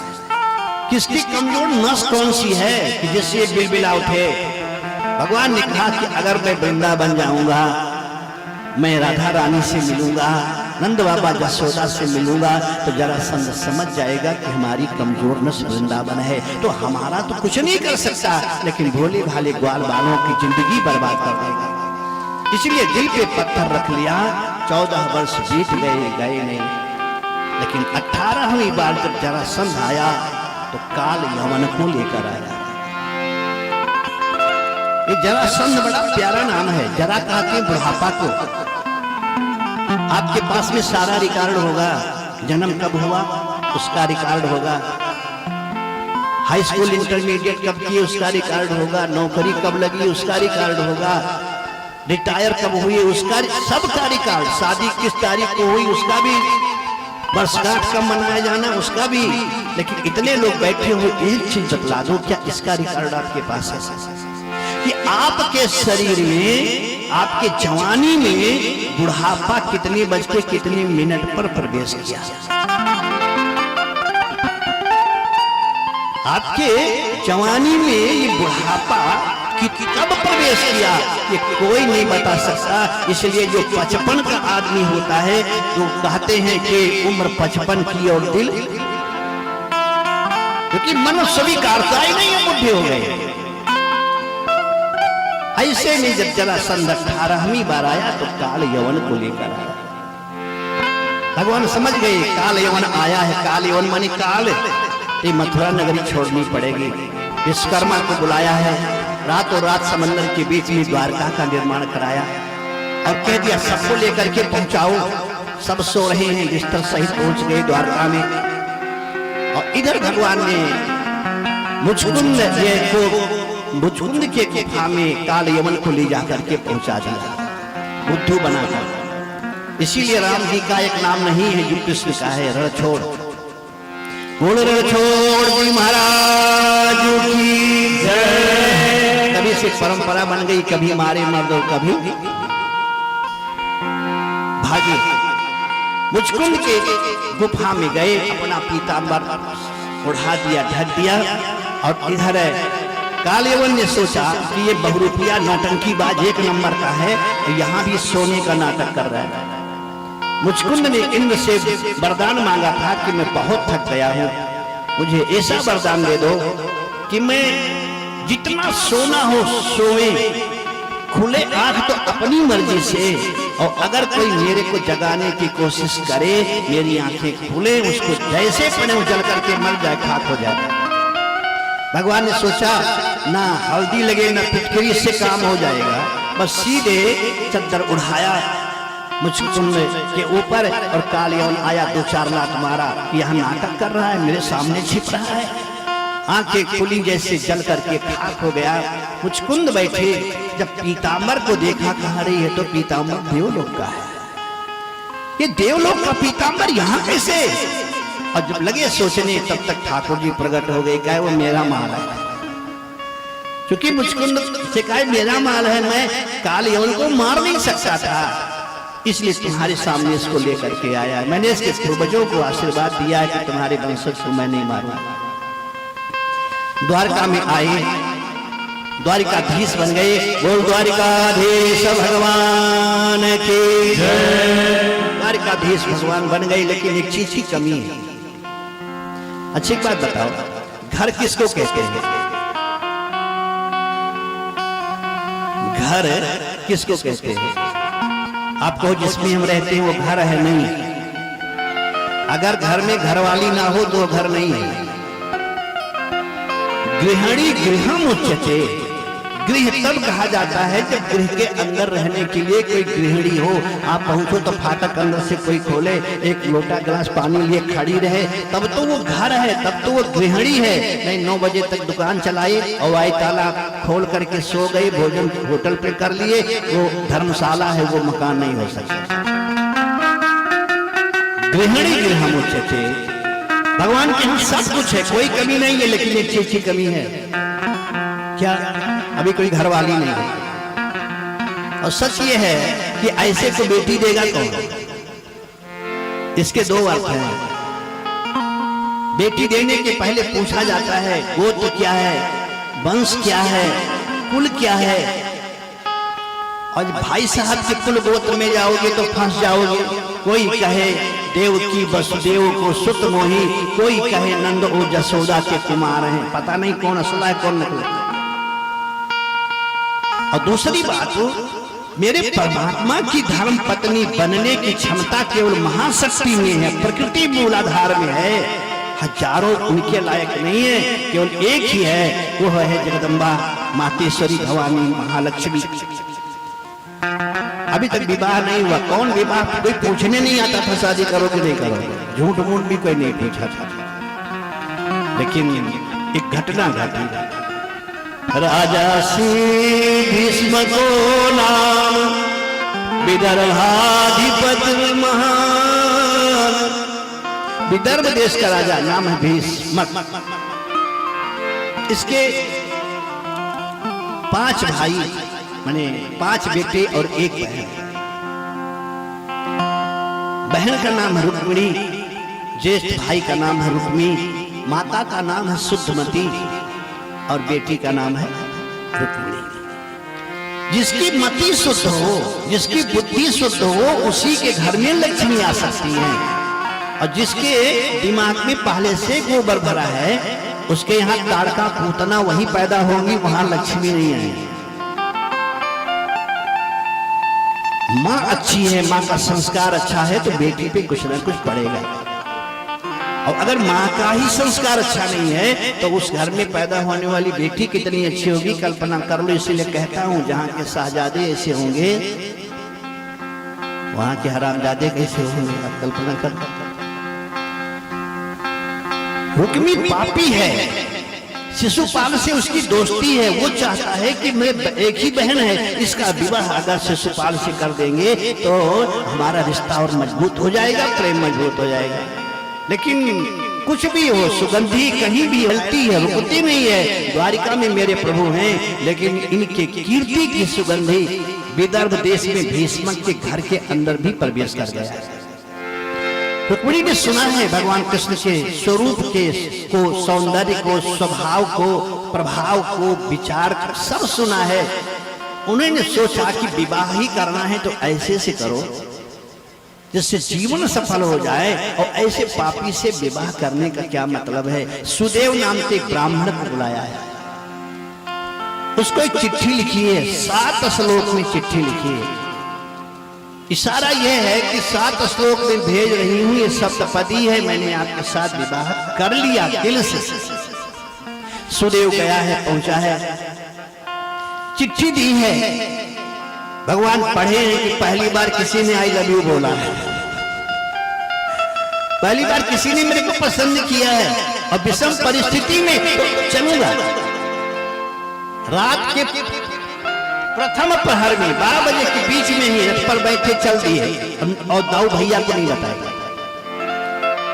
4:30 बजे जब पहुंचे तो धीरे से पूछा कि बात बताओ, हम विदर्भ कब पहुंच जाएंगे? सारथी से पूछा तो विदर्भ पहुंचने में सारथी ने कहा कम से कम 15 दिन लगेगा। भगवान ने कहा कि सुबह विवाह होना है और 15 दिन लगेगा तो फालतू जाकर के क्या करेंगे? हमें उसमें लिखा था कि 8 बजे मंदिर के पीछे आप आ जाइएगा, हम मंदिर में पूजा करने जाएंगे, वही एक ऐसी जगह है जहां आप मुझे स्वीकार कर सकते हो। सारथी ने कहा संभव नहीं है। भगवान ने कहा जहां तेरा घोड़ा संभव नहीं वहां मेरा घोड़ा तैयार है। और धीरे से आंख बंद करके गरुण का स्मरण किया। गरुण आए, कहा सुनो, रथ के सहित हमें सबको लादो पीठ पर, और लाद करके विदर्भ में जो भक्ति शक्ति का मंदिर है पार्वती माता का, उस मंदिर के पीछे ठीक 8 बजे तुम्हें पहुंच जाना है। गरुण मुस्कुराए, कहा कोई दिक्कत नहीं है। इधर सवार हुए और सवेरा हुआ। माँ ने अपनी बेटी को रुक्मिणी को खूब सजाया, 16 श्रृंगार कराया है, सखियों को दिया है। क्यों?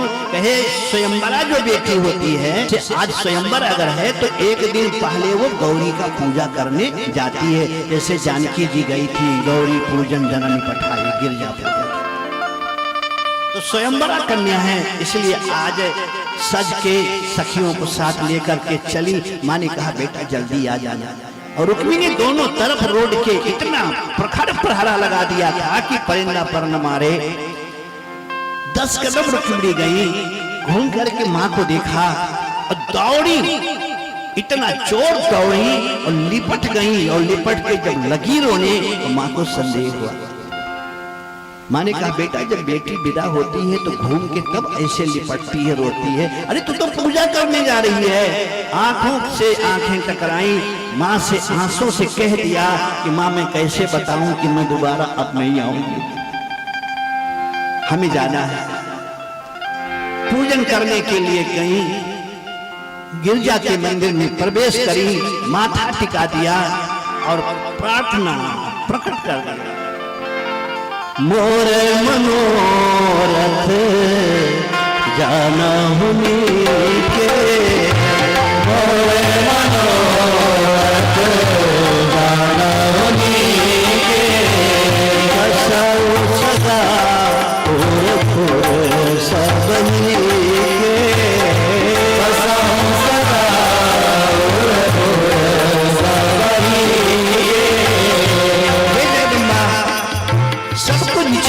के आई हूँ, तेरे बल पर आई हूँ। भगवान रथ से नीचे उतरे हैं, लगाम पकड़ा है और जब पहुंचे रोड पर इधर भी पहरा उधर भी पहरा, तब तक एक ने कहा सावधान हो जाओ, द्वारिकाधीश आए गए हैं, जाने न पावे, इसको मार देना है। रथ को लेके जब रोड पर आए और हर सैनिक अपना धनुष बाण तलवार जब निकालने लगा तो ठाकुर जी धीरे से हे करके हंस दिए। और जैसे हंसे, यही तो माया है, माया हास्य, ठाकुर हंसे तो माया है। और जैसे हंसे तो सबकी दृष्टि हंसने पर गई। ठाकुर हंसते थे तो गाल में गड्ढा पड़ जाता था। एक ने कहा गाल तो देखो, क्या गजब का गाल है। दूसरे ने कहा अरे यार गाल क्या देखते, घुघराले बाल को तो देखो कितने सुंदर लग रहे हैं। एक ने कहा घुघराले बाल को क्या देखते हो, मतवारी चाल को देखो कैसे चल रहे हो है। कोई गाल देखता, कोई चाल देखता, कोई बाल देखता।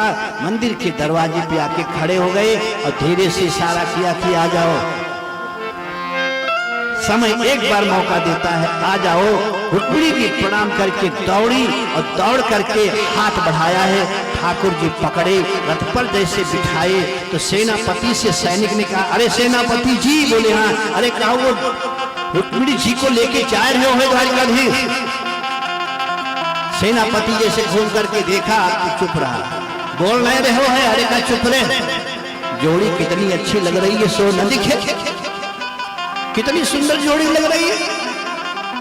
घोड़े का चाल देखो, 15 मिनट बीता, सब बैठे रह गए। इसके बाद सेनापति कहते हैं, सुनो देखो बेटी पूजा कर चुकी कि नहीं।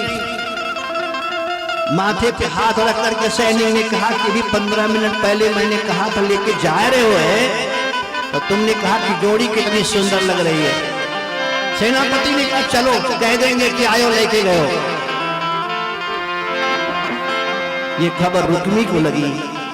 रुक्मी ने सेना लिया, कहा या तो बहन को छुड़ा के लाऊंगा या तो हमेशा के लिए नहीं आऊंगा। विशाल युद्ध हुआ, भगवान बस से कूद गए। जब रुक्मी को मारने चले तो धीरे से रुक्मी की आंखें बंद करके चिल्लाई, कुछ भी हो भाई तो भाई है।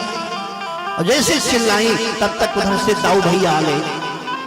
जानते थे कि रुक्मी गया है। और जैसे दाऊ आए, दाऊ ने कहा रे कन्हैया सारो क्या कर रहे हो है?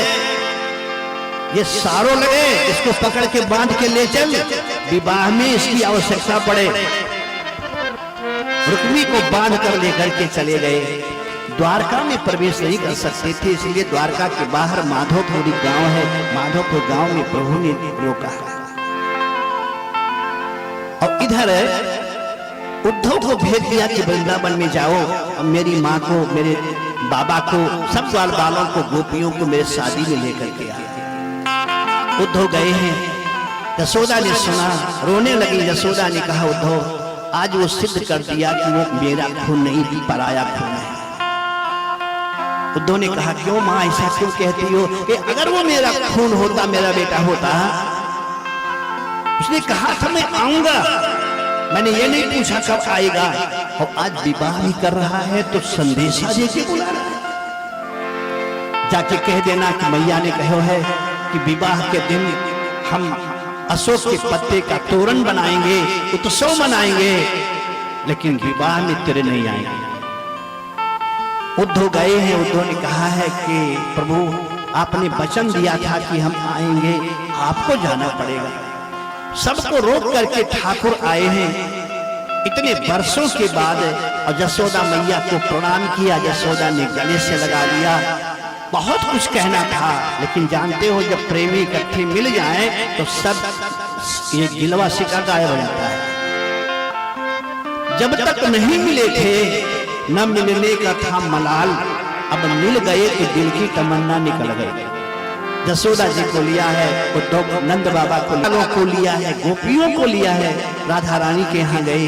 कहा देवी तुम चलो, मैं विवाह कर रहा हूँ। राधा रानी ने कहा कि मेरा श्याम वृंदावन में ही है, इसलिए मैं इसे छोड़ करके नहीं जा सकती हूँ। सब लोग आए लेकिन राधा रानी नहीं आई, वृंदावन में रुक गई। गोपियां आई हैं और आकर के जब देखा है राधा ये रुक्मिणी जी को, तो इन गोपियों को लगा कि जो मेरा कार्य था पूरा हो गया। इस लीला प्रकरण में जो मेरी लीलाएं हैं वो पूरा हो चुका है। तो बगल में एक सरोवर है, सरोवर में स्नान करने की भावना से सारी गोपियां गईं, लेकिन जो गोपी अंदर जाके डुबकी लगाई है वो बाहर निकल करके फिर नहीं आई। वो फिर नहीं आई। सब लोग तो मस्ती में मस्त हैं, क्योंकि भीष्म भी आ गए हैं, सुधमती भी आ गई हैं, कन्यादान के लिए उत्सव मनाया जा रहा है। गोपियां अंदर प्रवेश कर गई। ठाकुर के माथे पे जब चंदन लगाने की बात आई, भगवान ने कहा ये मलयागिरी चंदन में माथे पे नहीं लगाऊंगा, तुम जाओ सरोवर में और सरोवर की मिट्टी लेकर के आओ। मेरे माथे पे इस सरोवर की मिट्टी लगनी चाहिए। लोगों ने कहा क्यों? कि ये चंदन है मेरे लिए। आज से इस सरोवर का नाम सरोवर नहीं होगा, इस सरोवर का नाम गोपी सरोवर पड़ेगा। और यहाँ की जो मिट्टी है वो मेरे गोपियों के संपूर्ण शरीर से निर्मित हो चुकी है, इसलिए इस मिट्टी में मेरे गोपियों की सुगंधी, मेरे गोपियों का प्यार छलकेगा। ये चंदन लेकर के आओ। तब से वहां का नाम गोपी सरोवर पड़ा और वहां का चंदन गोपी चंदन के नाम से प्रसिद्ध हुआ। तो लेकर के आए और ठाकुर जी को बिठाया है। सिंहासन पर रुक्मिणी जी के साथ विवाह की प्रक्रिया प्रारंभ होती है। 5 मिनट का समय आपका लेंगे, तो आप आइए। क्या नाम है? और संतोष जी आप भी आ जाओ, आपका परिवार जो है 2-4 लोग आ जाओ यहाँ पर, उनका आना जरूरी है। अरे मोह प्यारो लागे सावरिया, मोह प्यारो लागे सावरिया, मोह प्यारो लागे सावरिया, नंद कुलाला सावरिया, नंद कुलाला सावरिया, मदन गोपाला सावरिया, मदन गोपाला सावरिया, मोह प्यारो लागे सावरिया, मोह प्यारो लागे सावरिया, सुभाग कुलाला सावरिया, सुभाग कुलाला सावरिया, मदन गोपाला सावरिया, मदन सावरिया, मदन गोपाला सावरिया, खिरू का उतारा सावरिया, प्यारो लागे सावरिया। कल्पना करो, सुंदर सिंहासन सोने का है, रुक्मिणी माता बैठी है, मेरे प्रभु बैठे हैं, और भीष्मक को बुलाया गया है। भीष्मक आए हैं सुधमती के साथ में, ब्राह्मण स्वयं ब्राह्मण का स्वरूप बना करके आए हैं और विवाह कराने के लिए उपस्थित हुए हैं। एक क्रम है मुख्य यजमान से, आप आ जाइए। संतोष कहाँ है भाई? आ जाओ भाई, तुम लोग जल्दी आ जाओ।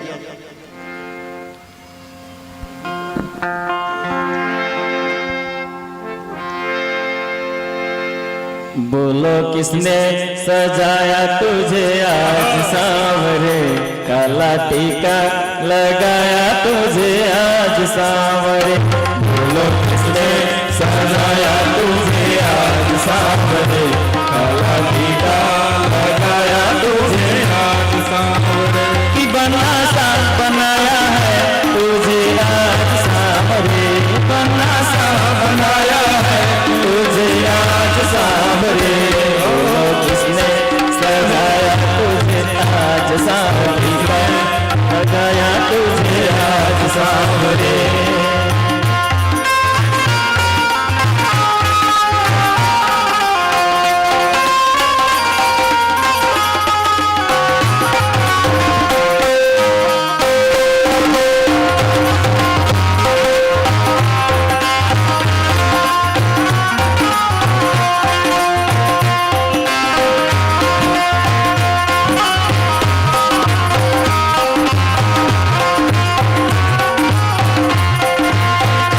मोटी मोटी ये काली काली आंखें हैं, मोटी मोटी ये काली काली आंखें हैं, लागे जैसे ये संतरे की फाकी है, लागे जैसे ये संतरे की फाकी है, इशारों से इशारों से लड़े बातें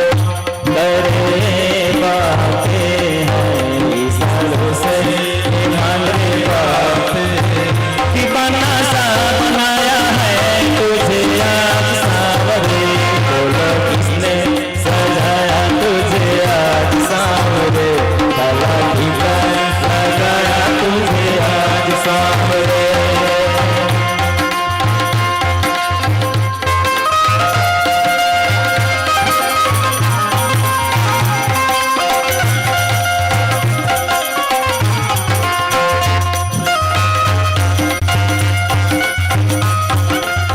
जो चढ़ाने को लाए हो उसी में से चाहिए।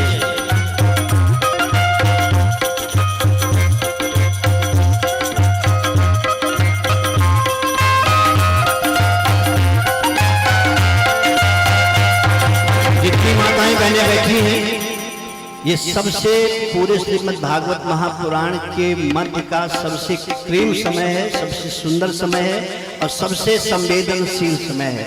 मैंने कहा था ना आप लोगों से, जो लोग लाए हैं नहीं लाए हैं, जब ये पूजन प्रारंभ हो तो आप लोग अपने दिल में ये कल्पना करना कि लक्ष्मी माता रुक्मिणी जी हमारी बेटी हैं, उस भाव से हम कन्यादान कर रहे हैं। पूजा कर रहे हैं। और बदले में जब बेटी दुल्हन बन के ससुराल जाती है तो कुछ ना कुछ अपने घर वालों को अच्छा तहेज कुछ ना कुछ दे करके जाती है। तो आप इतना करो कि हम आपके चरणों में हैं, हम इस भाव से आपकी पूजा करने के कर रहे हैं। आपकी कृपा हमारे पे बनी रहे। जिसको संपत्ति की समस्या है वो वही मांगेगा, सब नहीं मांगेगा कि ये भी दे दो, ये भी दे दो, ये भी सुख संपत्ति घर आवे कष्ट मिटे तन का, वो पूरा नहीं बोलना। जिनके पति की बीमारी है वो आंख बंद करके इतना कहना कि हे जगदम्बा, हे माता, हमारे पति की बीमारी दूर हो, थोड़ी ज्यादा दिक्कत ना हो। जो संतान की कामना से हैं वो अपने दिल में भाव रखेंगे कि मुझे बेटा चाहिए, हे जगदम्बा आप हम पर कृपा करो। जाकी रही भावना जैसी प्रभु मूर्ति देखी तिन तैसी। आप इस समय जैसी कल्पना करना है सोच लो, मन में बिठा लो, बिठाओ, तब तक ये काम प्रारंभ होता है। आज मेरे श्याम की शादी है, आज मेरे श्याम की शादी है, आज मेरे श्याम की शादी है, आज मेरे श्याम की शादी है। ओ श्याम की शादी है, मेरे भगवान की शादी है। ओ श्याम की शादी है, मेरे भगवान की शादी है। आज मेरे श्याम की शादी है, आज मेरे श्याम की शादी है। ऐसा लगता है सर्वश्रेष्ठ मेहमान की शादी है। आज मेरे श्याम की शादी है, आज मेरे श्याम की शादी है।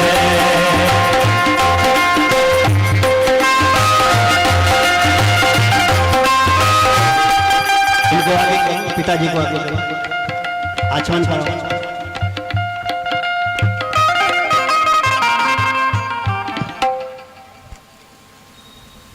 ओम केशवाय नमः, माधवाय नमः, नारायणाय नमः।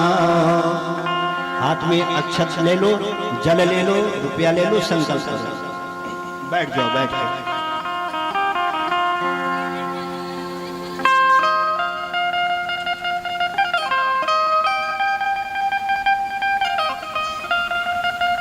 बैठ जाओ।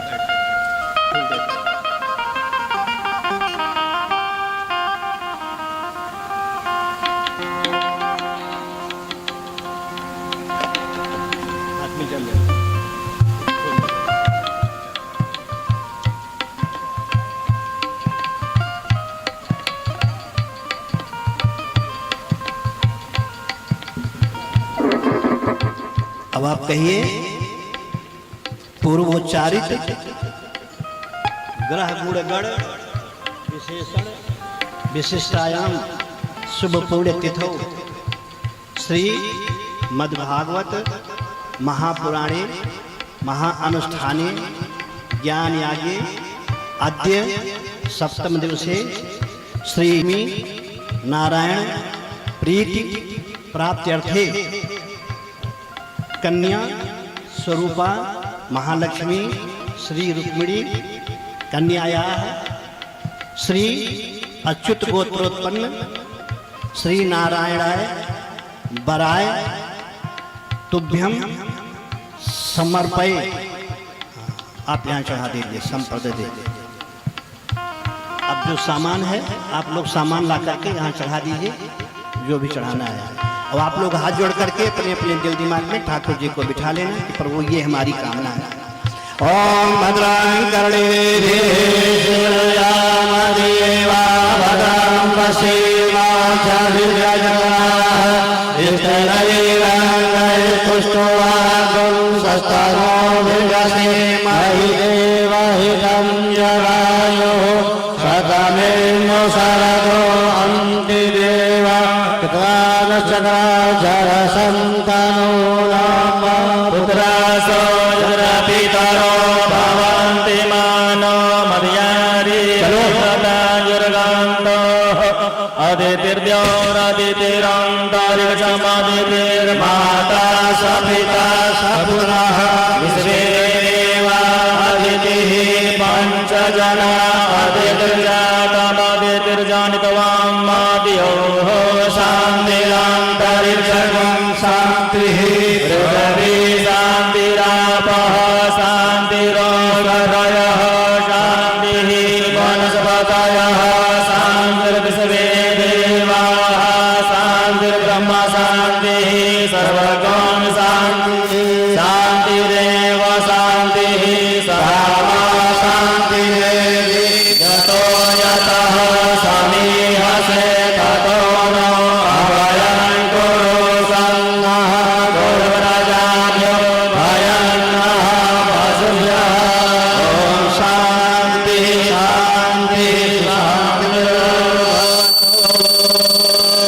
लक्ष्मी नारायण नारायण नारायण लक्ष्मी नारायण नारायण नारायण लक्ष्मी नारायण नारायण नारायण लक्ष्मी नारायण नारायण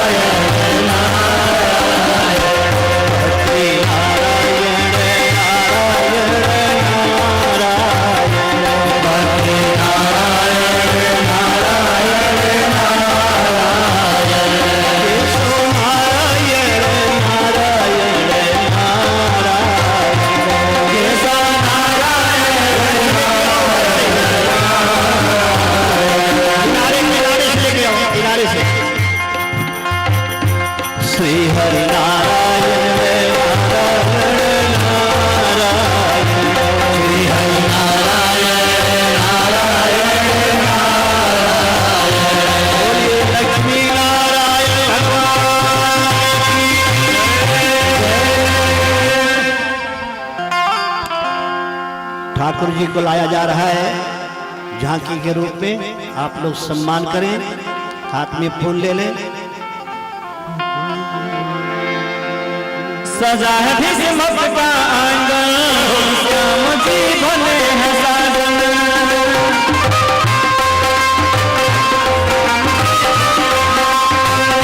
सजा है भीष्मक का आंगन, श्याम जी बने हैं साजन।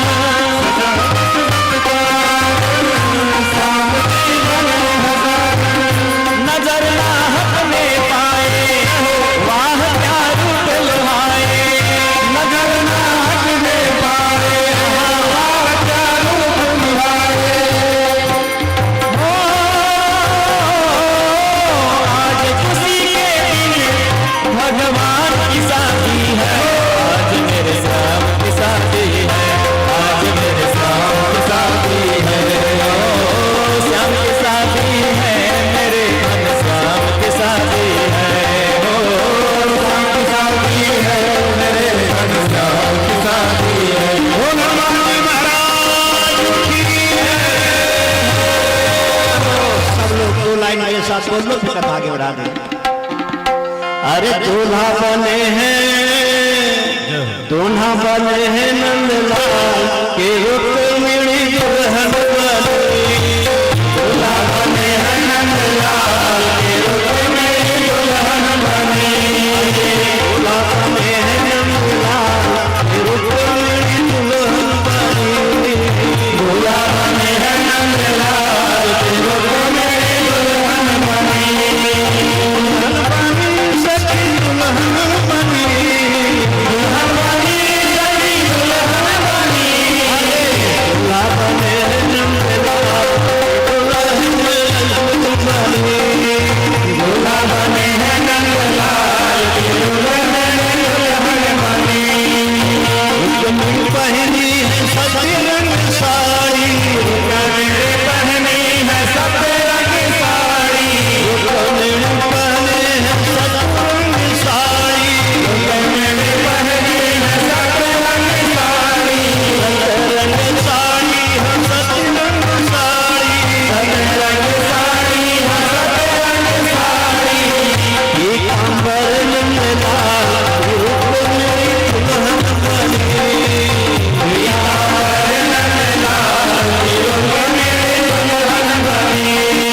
रुक्मिणी पहने हैं मोती मोती माला, रुक्मिणी पहने हैं मोतियों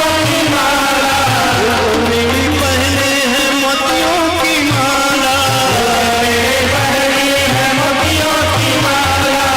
दूल्हा बैजंती माँ ये रुक्मिणी दुल्हन बनी। दूल्हा बैजंती माँ ये रुक्मिणी दुल्हन बनी।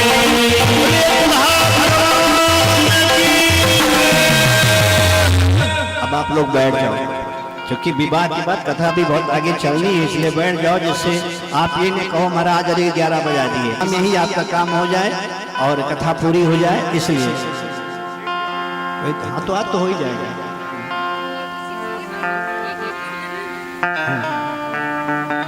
आप चलो सब लोग बैठ जाओ। करो, जयमाल पे ना हो भाई, वो आप सबका क्षेत्र है।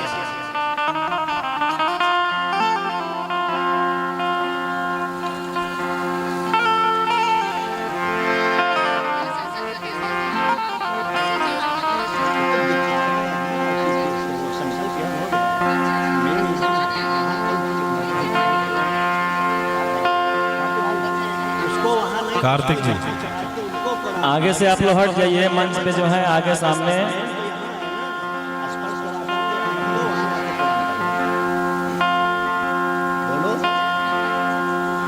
चलो हाथ में जयमाला ले लो।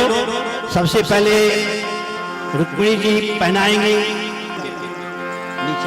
और रुक्मिणी जयमाला जयमाला जय हो। रुक्मिणी जयमाला लेके आई गगन से फूल झरे। गगन से फूल झरे। जयमाला लेके आई गगन से फूल झरे। जयमाला लेके आई गगन से फूल झरे।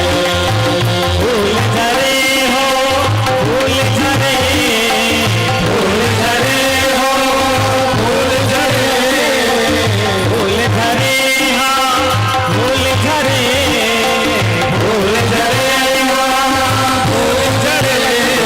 जयमाला जयमाला रुक्मिणी जयमाला लेके आई गगन से फूल झरे। रुक्मिणी जयमाला लेके आई गगन से फूल झरे।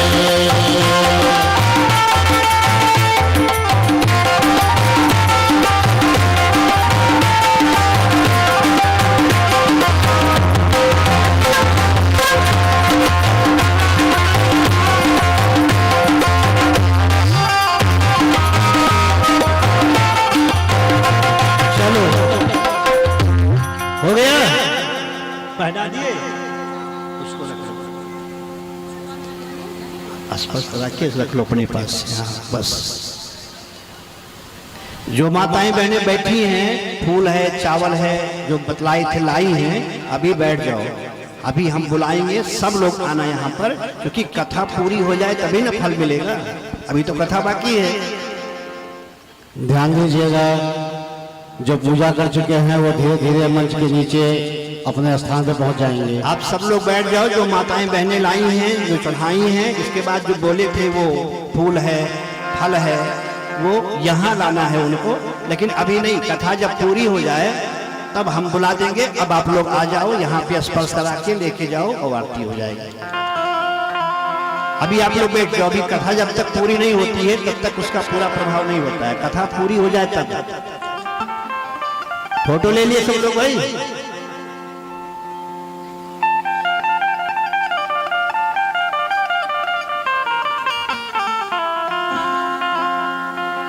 श्री राधे गोपाल भज मन श्री राधे। श्री राधे गोपाल भज मन श्री राधे।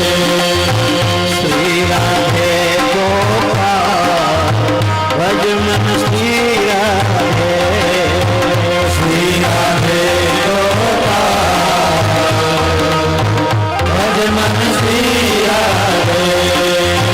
श्री राधे बोलो, श्री राधे बोलो, श्री राधे बोलो, श्री राधे। श्री राधे बोलो, श्री राधे बोलो, श्री राधे बोलो, श्री राधे बोलो। श्री राधे गोपाल भज श्री राधे। श्री राधे गोपाल भज श्री राधे।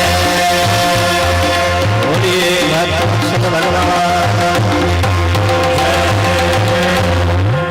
अब आप लोग बैठो और कथा सुनो। इसके बाद एक अभी मत आप लोग लाओ, नीचे चढ़ा दो, लेकिन जो चावल बोले थे ये सब कथा जब पूरी हो जाए तब लाना है, अभी लिए बैठे रहो। अभी लिए जाओ, जब बुलाए तो। हाँ।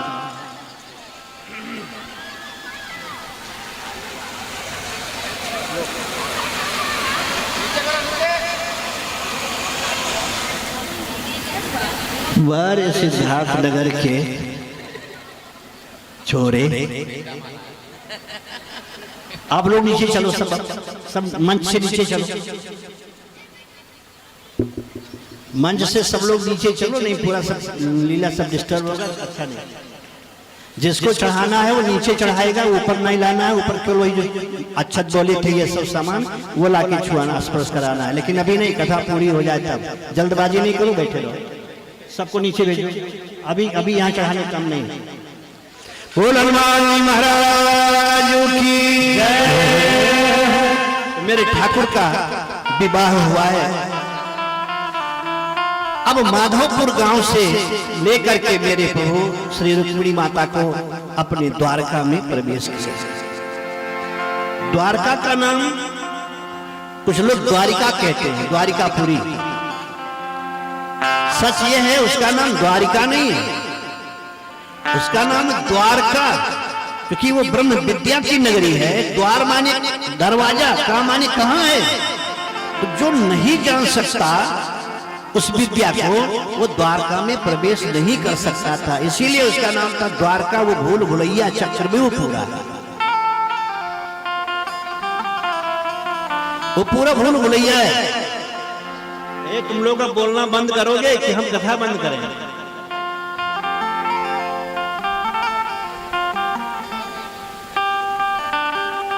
बोल हनुमान जी महाराज की जय हो। तो द्वारका लेकर के मेरे प्रभु गए और गृहस्थाश्रम में प्रवेश किया है। धन्यो गृहस्थाश्रम। कुछ समय बीता है, एक बच्चा रुक्मिणी माता ने जन्म दिया, लेकिन दुर्भाग्य देखो किसी को पता ही नहीं चला, 24 घंटा भी नहीं बीता, उस बच्चे को संबरासुर लेकर के चला गया। क्योंकि संबरासुर जानता था कि मेरी मौत होने वाली नहीं है, अगर कोई मुझे मार सकता है तो कृष्ण का बेटा ही मारेगा। तो बच्चे को उठा लेके चला गया, सोते हुए बच्चे को, और समंदर के ऊपर से जा रहा था। सोचा दुश्मन को घर ले जाने से क्या फायदा, समंदर में फेंक दिया। और विशालकाय मछली ऊपर मुख करके श्वास ले रही थी, बच्चा सीधे मुख के अंदर गया। थोड़ा समय नहीं बीता, मछली फंस गई जाल में। मछुआरों ने कहा इतनी लंबी मछली कौन खाएगा, इसको वहां भेजो जहां ज्यादा खाने वाले हों। और संबरासुर के यहाँ पहुंच गए। तू डाल डाल में पात पात। संबरासुर के यहाँ रसोइये ने जब फाड़ा तो जिंदा बच्चा निकला, संतानहीन था, चुपके से रख लिया अपने घर में कि मेरा बेटा है। संबरासुर सोचा कि दुश्मन मर गया, दुश्मन घर में ही जन्म लेकर प्रकट हो रहा है। 16 साल की जब उम्र हुई है, तो 16 साल की उम्र में अब आप चलो शिव पुराण में, रति को जो भगवान शंकर ने उसके पति को जलाया था, कामदेव को, तो रति ने कहा मुझे मेरा पति चाहिए। तो भगवान ने कहा था कि जब यदुवंश कृष्ण अवतारा, भगवान कृष्ण का अवतार जब यदुवंश भी होगा तो उनका बेटा तुम्हारा पति बनेगा। वही रति यहाँ पर विद्यावती बनी है, पूरी माया जानती है, सब प्रकार के माया से परिचित है। अनिरुद्ध जी का, प्रद्युम्न जी का धीरे धीरे पढ़ाने का सिखाने का काम उसने ले लिया।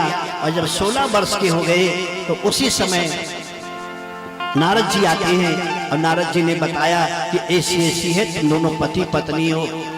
जब ये पता लगा तो फिर वो विद्यावती जितने भी और छिपे हुए हथियार थे उन सबको प्रकट करके दिया है प्रद्युम्न जी को। और भयानक युद्ध हुआ है, संबरासुर को मारा है, मार करके हाथ पकड़ा है, लेकर के द्वारका गए हैं। लोगों ने कहा कि ये तो भगवान कृष्ण लगता है नीचे जैसा, दूसरी शादी करके तो नहीं आ रहे हैं। लेकिन जब नीचे अपने बेटे को देखा तो रुक्मिणी माता ने प्रणाम किया। 16 वर्ष बहुत होता है, इन 16 वर्षों के बीच में इतनी घटनाएं घटी जिसका कोई ठिकाना नहीं है। आपने सुना होगा सत्राजित के गले में एक श्यामंतक मणि है जो 40 भार सोना वो रोज देती है। एक दिन पहन करके भगवान कृष्ण के दरबार में वो गया और दूर से ही वो हीरा चमक रहा है, सूर्यमणि चमक रही है। बैठे लोगों ने कहा वाह भाई, पूरे महफिल में इतना सुंदर प्रकाश और किसी के मणियों में नहीं है। तो मुस्कुराया। भगवान ने कहा एक बात बताओ, इसकी विशेषता क्या है? सत्राजित ने कहा कि ये 40 भार सोना रोज देती है। भगवान मुस्कुराए, कहे भाई देखो तुम्हारे यहाँ पब्लिक कम है, प्रजा कम है और हमारे यहाँ बहुत ज्यादा है, तो एक काम करो ये मणि हमें दे दो, हमारे काम आएगा। अगर 40 भार सोना देते। सत्राजित ने कहा द्वारिकाधीश आपने कह तो दिया लेकिन सोचा नहीं, मैं प्राण दे सकता हूं लेकिन इसको नहीं दे सकता। वहां से चला, घर में आया, पत्नी से बताया कितने लालची हैं कि मेरे से ये मणि मांग रहे थे। उन्हीं का भाई प्रसेन वहां पर सुन रहा था। दूसरे दिन प्रसेन उसी हार को पहनकर जंगल में शिकार करने गया और वहां पर एक बाघ ने मार दिया। जब घर नहीं पहुंचा तो सत्राजित ने कहा कि मेरे भाई को द्वारिकाधीश ने मरवा करके मणि ले लिया, कलंक लगाया। भगवान ने कहा इस कलंक से बचना है। तो सत्राजित के सैनिकों को लिया, अपने लोगों को लिया, जंगल में गए तो देखा वहां पर प्रसेन मरा पड़ा हुआ था। प्रसेन के अगल बगल में सिंह के पैर का निशान देखा। उसको देख करके आगे बढ़े तो देखा सिंह मरा पड़ा हुआ है। फिर पैरों को देखा तो भालू के पैर का निशान मिला और उस पैर को देखते देखते आगे बढ़े, विशाल गुफा दिखाई पड़ा। भगवान ने कहा 1 महीना मेरी यहाँ तुम लोग प्रतीक्षा करना और मैं आऊं तो लौट जाना। गुफा में जैसे प्रवेश किए तैसे सुंदर एक कन्या नवयौवन संपन्ना उस मणि से खेल रही थी हार से, और जैसे ठाकुर जी को देखा जोर से चिल्लाई, और जब चिल्लाई तो उसका बाप दौड़ करके आया, आओ देखा न ताओ बस जुड़ गया। जैसे भिड़ा तो भयानक युद्ध हुआ और ये युद्ध 27 दिन तक चला। इतना मारा प्रभु ने कि भालू और कोई नहीं, जामवंत जी ही इतना मारा। तो जब गिर पड़े फिर खड़े हुए तो हाथ जोड़ के बोले कि अब युद्ध 2 मिनट के लिए रोक दो। भगवान ने कहा रोक दिया। कहा पहले प्रश्न का उत्तर दे दो फिर युद्ध करेंगे। कहा बताओ। कहा त्रेता क्या मेरे राम जी तो नहीं है? अब मैं त्रेता के राम जी तो नहीं है। तो भगवान मुस्कुराए, कहा बहुत विलंब कर दिया, अगर पहले बोल दिया होता तो इतनी कुटाई नहीं हुई। मैं वही तेरा हूं, राम हूं। तुमने कहा था ना भुजाओं का बल देखना चाहता हूं, तो तुम्हें दिखा रहा था। अब जब पहचान ही गए तो आंख में आंसू जामवंत के कहा महाराज अगर सच में मेरे राम जी हो तो एक बार राम जी बन करके दिखा। तो भक्तवत्सल भगवान है, कित मुरली कित गोपिका, किन गोपियन के साथ अपने जन के कारण में श्री कृष्ण बने रघुनाथ। राम जी खड़े हुए चरणों में वंदन किया है। भगवान ने कहा भैया ये हार हमें दे दो, हम चोरी का कलंक लगा। जामवंत ने कहा हार दूंगा लेकिन फ्री में नहीं दूंगा, मेहनत करके लाया हूं। कैसे दोगे? कहा ये मेरी बेटी है, इस बेटी का विवाह कर लो और दहेज में तुम्हें हम हार दे देते। भगवान मुस्कुराए, कहा चलो तो दीन वस्तु गोविंद समर्पये, जो दे दो वही लेके जा रहे हैं। जामवंत ने अपनी बेटी का विवाह करके जामवती को दिया, ले जा करके हार दिया सत्राजित को। पूरी कहानी सैनिकों ने बताई। लज्जित हुआ सत्राजित, कहा महाराज को आप ले जाओ। कहा हमें नहीं चाहिए। कहा नहीं हम लज्जित हैं, कुछ तो मेरे पर कृपा करो, मेरी ये बेटी है आप उसी को स्वीकार कर लो। भगवान ने कहा वो तो चलेगा। तो सत्यभामा का विवाह करवा दिया और हार जब देने लगे कहा हार हमें नहीं चाहिए, तुम रखो, पूजा तुम करो 8 घंटा और जो सोना दे वो द्वारिका भेज देगा। मजा मारेगा जी मियां, धक्का सही ढपाली। पूजा तुम करो, माल जो निकले वो द्वारिका भेज देना, ही तुम्हारा दंड है। इस बीच में इतने लोगों से विवाह किया है। कालिंदी का विवाह 16 वर्ष के अंदर हो गया है। कालिंदी के बाद में 16 वर्ष कम नहीं होता है। कथा आती है कि भौमासुर 16,100 कन्याओं को बंद करके रखा था, उनको बलि देनी थी। 8 कन्याओं की आवश्यकता और थी। परमात्मा ने भौमासुर को मारा है और मार करके पूरा इन कन्याओं को छुड़ाया है। कन्याओं से कहा अपने अपने घर जाओ, तो कन्याओं ने कहा माफ करना, या तो हमें मर जाने दो या तो स्वीकार कर लो। भगवान ने कहा क्यों? कहा स्त्री का, कन्या का जो जीवन होता है सफेद वस्त्र होता है और धब्बा लगे तो दूर से दिखता है। इतने दिनों तक हम इसके घर में रहे, कौन मेरे पर विश्वास करेगा, कौन मेरे से विवाह करेगा? इसीलिए या तो मार दो या अपने चरणों में जगह दे दो। भगवान ने कहा कि अगर मैं ऐसा नहीं करता हूं तो समाज में विकृतियां फैल जाएंगी, ये किसके दरवाजे पे जाएंगी, कौन पूछेगा? तो 16,100 को एक साथ परमा, ऐसा नहीं कि प्रेम के लिए कर लिए, ऐसा नहीं बेटी दीवाने हो गए थे कर लिए। सनातन संस्कृति मिटने न पावे, धब्बा न किसी परिवार पर लगे, इसीलिए सबको एक साथ लेकर सबका विवाह कर लो। 108 विवाह मेरे प्रभु का हो गया है। फिर बाणासुर की कथा आती है। बाणासुर की बेटी उषा है। उषा ने अनिरुद्ध को सपने में देखा है, उसकी सखी चुराया है, लेकर के गई है और चुराने के बाद 6 महीना बीता, सब ढूंढ रहे हैं कहाँ गई कहाँ गई। बाणासुर को पता लगा है, अनिरुद्ध को कैद किया है। नारद जी ने भगवान से कहा है, भगवान आए हैं, विशाल युद्ध हुआ है। बाणासुर के 1000 हाथ थे, 996 हाथों को काट दिया, 2 हाथ छोड़ दिया, क्योंकि प्रहलाद को वचन दिए थे कि 4 हाथ हमारे हैं तो 4 तुम्हारे, अगर कोई है तो उसको नुकसान नहीं करेंगे। 4 हाथ देकर के बाणासुर को मुक्त किया और उषा का विवाह अनिरुद्ध से करा करके भगवान फिर आगे आए। जरासंध का वध परमात्मा ने उसी बीच में कराया है। भीम का चुनाव किया है, 27 दिन तक भीम ने युद्ध किया, लेकिन मर नहीं रहा है। भगवान ने इशारा किया कि टांग पकड़ के फाड़ के फेंक दो, तो फाड़ते हुए तो देखा, लेकिन किधर फेंका ये नहीं देखे। 27वें दिन फिर युद्ध हुआ, फिर मार खाई भीम। भगवान से इशारा किया क्या करें? भगवान ने कहा तुम गलत फेंकते हो, फाड़ करके दाहिना बाएं फेंक दो, बायां दाहिने फेंक दो, जुड़ने न पावे चुम्बक की तरह। तो जोड़ा गया बंदा है, जरा नाम की राक्षसी ने इसको जिंदा किया है। तो इस प्रकार से जरासंध का वध हुआ। अब इसके बाद में नारद जी की चर्चा आती है। नारद जी बैठे बैठे खुराफात करने लगे कि भगवान के 16,108 रानी, अगर एक रानी के घर में एक दिन रुके तो 16,108, तो कितने वर्षों के बाद दूसरे का नंबर लगेगा? चलो देखें आज किसका नंबर है। और जैसे रुक्मिणी के दरवाजे पर पहुंचे तो क्या देखते हैं? भगवान बैठे हैं और बैठ करके नाती को खिला रहे हैं। नारद जी ने कहा जय श्रीमन नारायण। भगवान ने कहा नारद जी जय श्रीमन नारायण। दूसरे के यहाँ गए देखा तो नाश्ता करते देखा, तीसरे के यहाँ देखा तो आराम से नृत्य कर घूम रहे हैं।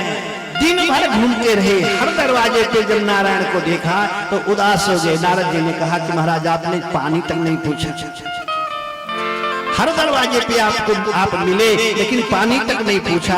भगवान ने कहा कि अगर तुम संत बनकर के आए होते तो हम तुम्हारा सम्मान करते, लेकिन तुम जासूस बनकर के आए थे कि हम किसके घर में हैं। तो संत का सम्मान तभी होता है जब वो सम्मानित काम करे, जासूसी का काम ना करे।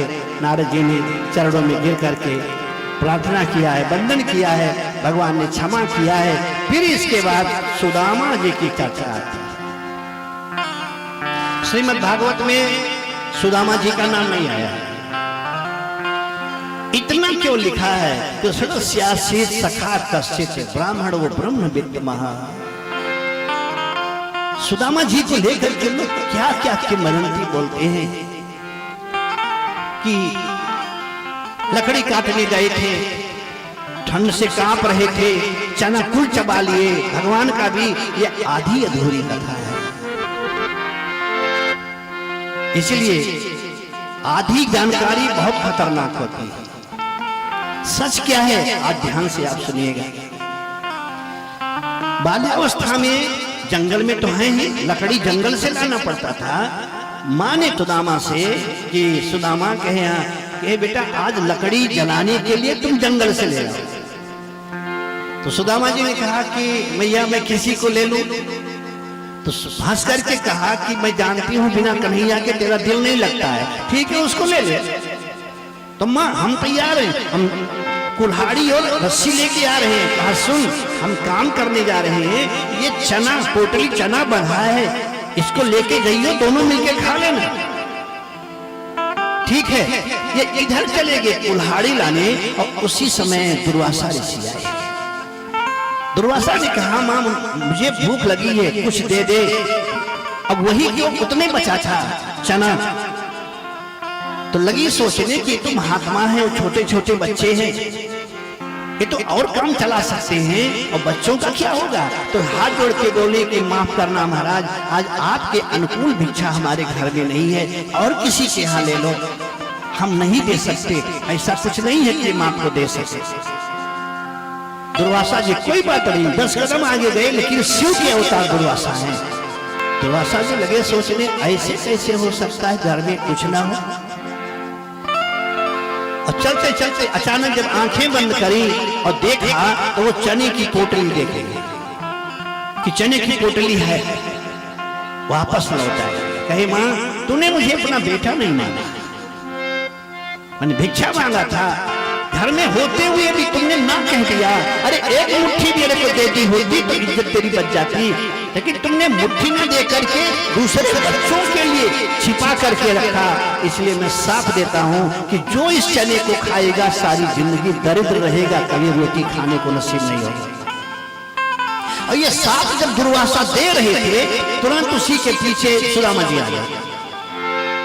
सुदामा ने सुन लिया कि जो इस चने को खाएगा वो सारा जीवन दरिद्र रहेगा, लक्ष्मी हमेशा के लिए रूठ जाएंगी। माँ ने देखा आ गए, बोले हाँ वो तो चलेगी दुर्वासा साफ देकर, लेकिन सुदामा जी खड़े होकर लगे सोचने। माँ ने कहा है तुम दोनों खा लेना, मैं ब्राह्मण हूँ, भीख मांग करके भी खा लूंगा, जी लूंगा, लेकिन मेरा सावरा, मेरा मित्र, मेरा कन्हैया राजा का बेटा है, अगर वो दरिद्र हो जाएगा तो फिर हम सह नहीं पाएंगे। इसलिए ये सारी दरिद्रता जो इस चने में समाहित है, अगर वृक्ष पे डाल दूं तो वृक्ष बंधिया हो जाए, गाय को दे दूं तो गाय बंधिया हो जाए, साबित ये चना है। हम अपने कन्हैया का ना देकर ये सारा पाप, ये सारा कलंक, ये सारा दरिद्रता का बोझ मैं ले लूंगा, लेकिन सावले को तकलीफ नहीं होने दूंगा। खा लिए, इसको कोई नहीं समझ सका क्यों भगवान जाने। 70 साल की उम्र बीत गई। आप लोग कहते हैं ना, सुने होंगे कि सुदामा जी भीख मांग करके 4 घर से लाते थे, खाते थे। बिल्कुल गलत है, ध्यान रखना। व्रत है, अयाची व्रत एक होता है ब्राह्मणों का, संतों का। अयाची व्रत का मतलब समझना, याचना नहीं करना है। अगर मांगना ही होता तो किसी दिन भूखे नहीं रहते, 2-2 दिन तक भूखे रह जाते थे। क्यों? अयाची का मतलब है हम याचना नहीं करेंगे, कोई ला करके हमें दे दिया तो हम वही खाएंगे। 3 दिन बीत गया, कोई नहीं आया। ना तो कभी सुशीला ने मांगा, ना कभी सुदामा ने मांगा। भगवान ने जब देखा कि 3 दिन से सुशीला और सुदामा भूखे हैं, तो भगवान का शरीर कांपने लगा। कहा दुर्वासा का साप का सम्मान मैंने 70 वर्षों तक किया, दुर्वासा के साप का सम्मान मैंने 70 वर्षों तक किया, लेकिन अब मेरे से असह्य हो गया है। इसलिए अपने ऐश्वर्य के शक्ति से दुर्वासा के साप को काटता हूं। जिस दिन का संकल्प मेरे प्रभु ने किया, ठीक उसी दिन सुशीला ने सुदामा से कहा।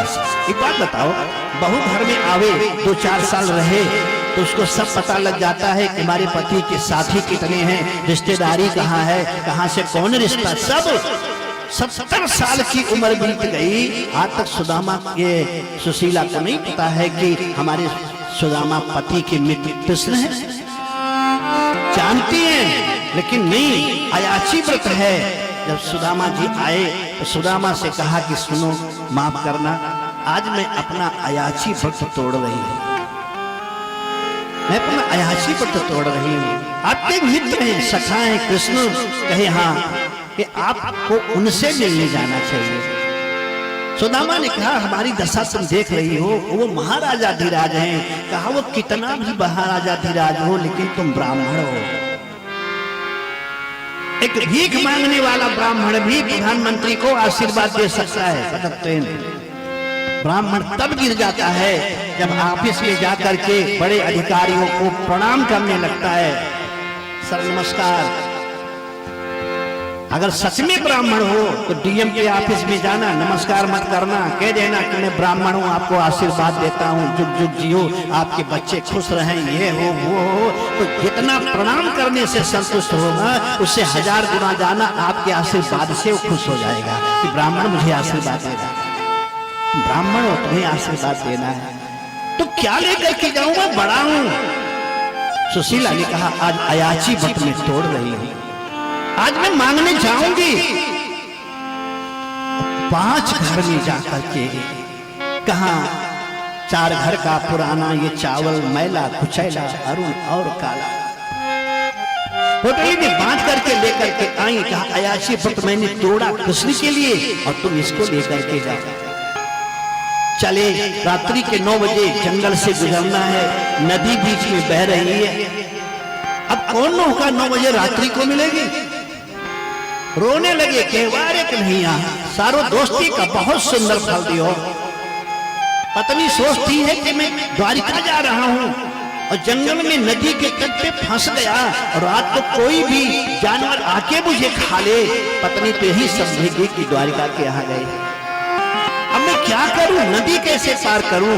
तब तक दूसरे तट से आवाज आई, अरे है कोई इस पार आने वाला, ये अंतिम नौका है, अब कोई नौका नहीं आएगी।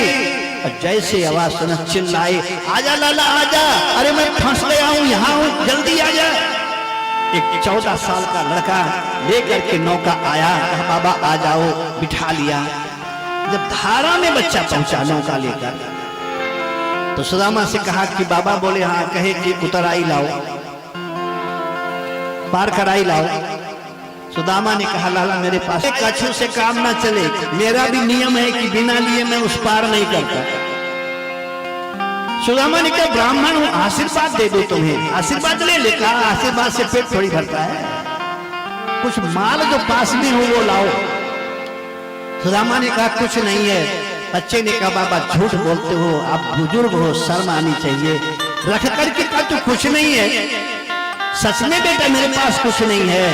तो देखा कि वो बच्चा वही जो पुतली है कांख में उसी को देख रहा है। सुदामा ने कहा सुन बेटा, ये जो तू देख रहा है पोटली, ये मेरी पत्नी ने अपने देवर के लिए दिया है, ये तो उसी को दूंगा और इसको छोड़ के कुछ है नहीं। बच्चे ने कहा तो बिना लिए मैं पार भी नहीं कर सकता। सुदामा ने कहा तो एक काम कर लाला, जहां पे बिठाया था वहीं छोड़ दे। बच्चे ने कहा वाह बहुत बुद्धिमान हो, उतनी दूर से आया, तुम्हें बिठाया, फिर धारा में लाया, अब फिर उस पार छोड़ दूं और फिर वापस आऊं, तो यही हम करे ना बाबा ना, ये तो नहीं होगा, देना तो पड़ेगा। उसी गुस्से में थोड़ा सा तू मैं ज्यादा हुआ, कुछ नहीं ये नहीं है, कुछ नहीं ये नहीं है। तो क्रोध में आकर के सुदामा ने कहा है, मैं तुझे देना नहीं चाहता था लेकिन है, लोगे। बच्चे ने कहा बिना दिए पार ही नहीं करने वाला। कहा मुझसे बड़ा दरिद्र दुनिया में कोई नहीं है, क्या तुम मेरी दरिद्रता ले सकता है। बच्चे ने कहा कुछ भी दो लेकिन बिना दिए मैं पार करने वाला नहीं। जोश में होश कहाँ रहता है, क्रोध में ज्ञान कहाँ रहता है। क्रोध में झुके नीचे, जल उठाया हाथ में, संकल्प पढ़ा और कहा कि इस उतराई के बदले मैं इस बच्चे को अपने जीवन की दरिद्रता दे रहा हूं, ले। गुस्से में जैसे बच्चे को दिया, बच्चा हाथ में लेकर के माथे पे लगा दिया। अभी तो गुस्सा है, ले जाकर के पार कर दिया। उतरे, बच्चा ने कहा जाओ महाराज। और जब 10 कदम चले तो खड़े हो गए कि दरिद्रता कौन लेने वाला है, आखिर ये है कौन। रात में अकेला बच्चा, अब पीछे घूम के देखते हैं ना नौका है ना बच्चा है, दोनों गायब। सुदामा के माथे पे लिखा था 6 श्री, याद रखना माथे पे लिखा था क्षय श्री, और जैसे कि स्वयंवर ने उनकी दरिद्रता अपने हाथों में लिया, अपने को स्वीकार किया, तो जो क्षय था वो बदल गया, विलोम हो गया, उल्टा हो गया। क्षय श्री को उल्टोगे तो यक्षश्री हो जाएगा। कुबेर की संपत्ति इसके घर में होनी चाहिए, माथे पे लिखी। सुदामा जी महाराज चले आ रहे हैं, थके मूर्छित हुए, गिरे। भगवान ने गरुड़ को भेजा, जाओ लेकर के आओ। गरुड़ जी आए हैं, उठा करके बिल्कुल दरवाजे के सामने लिटा दिया सुदामा जी को।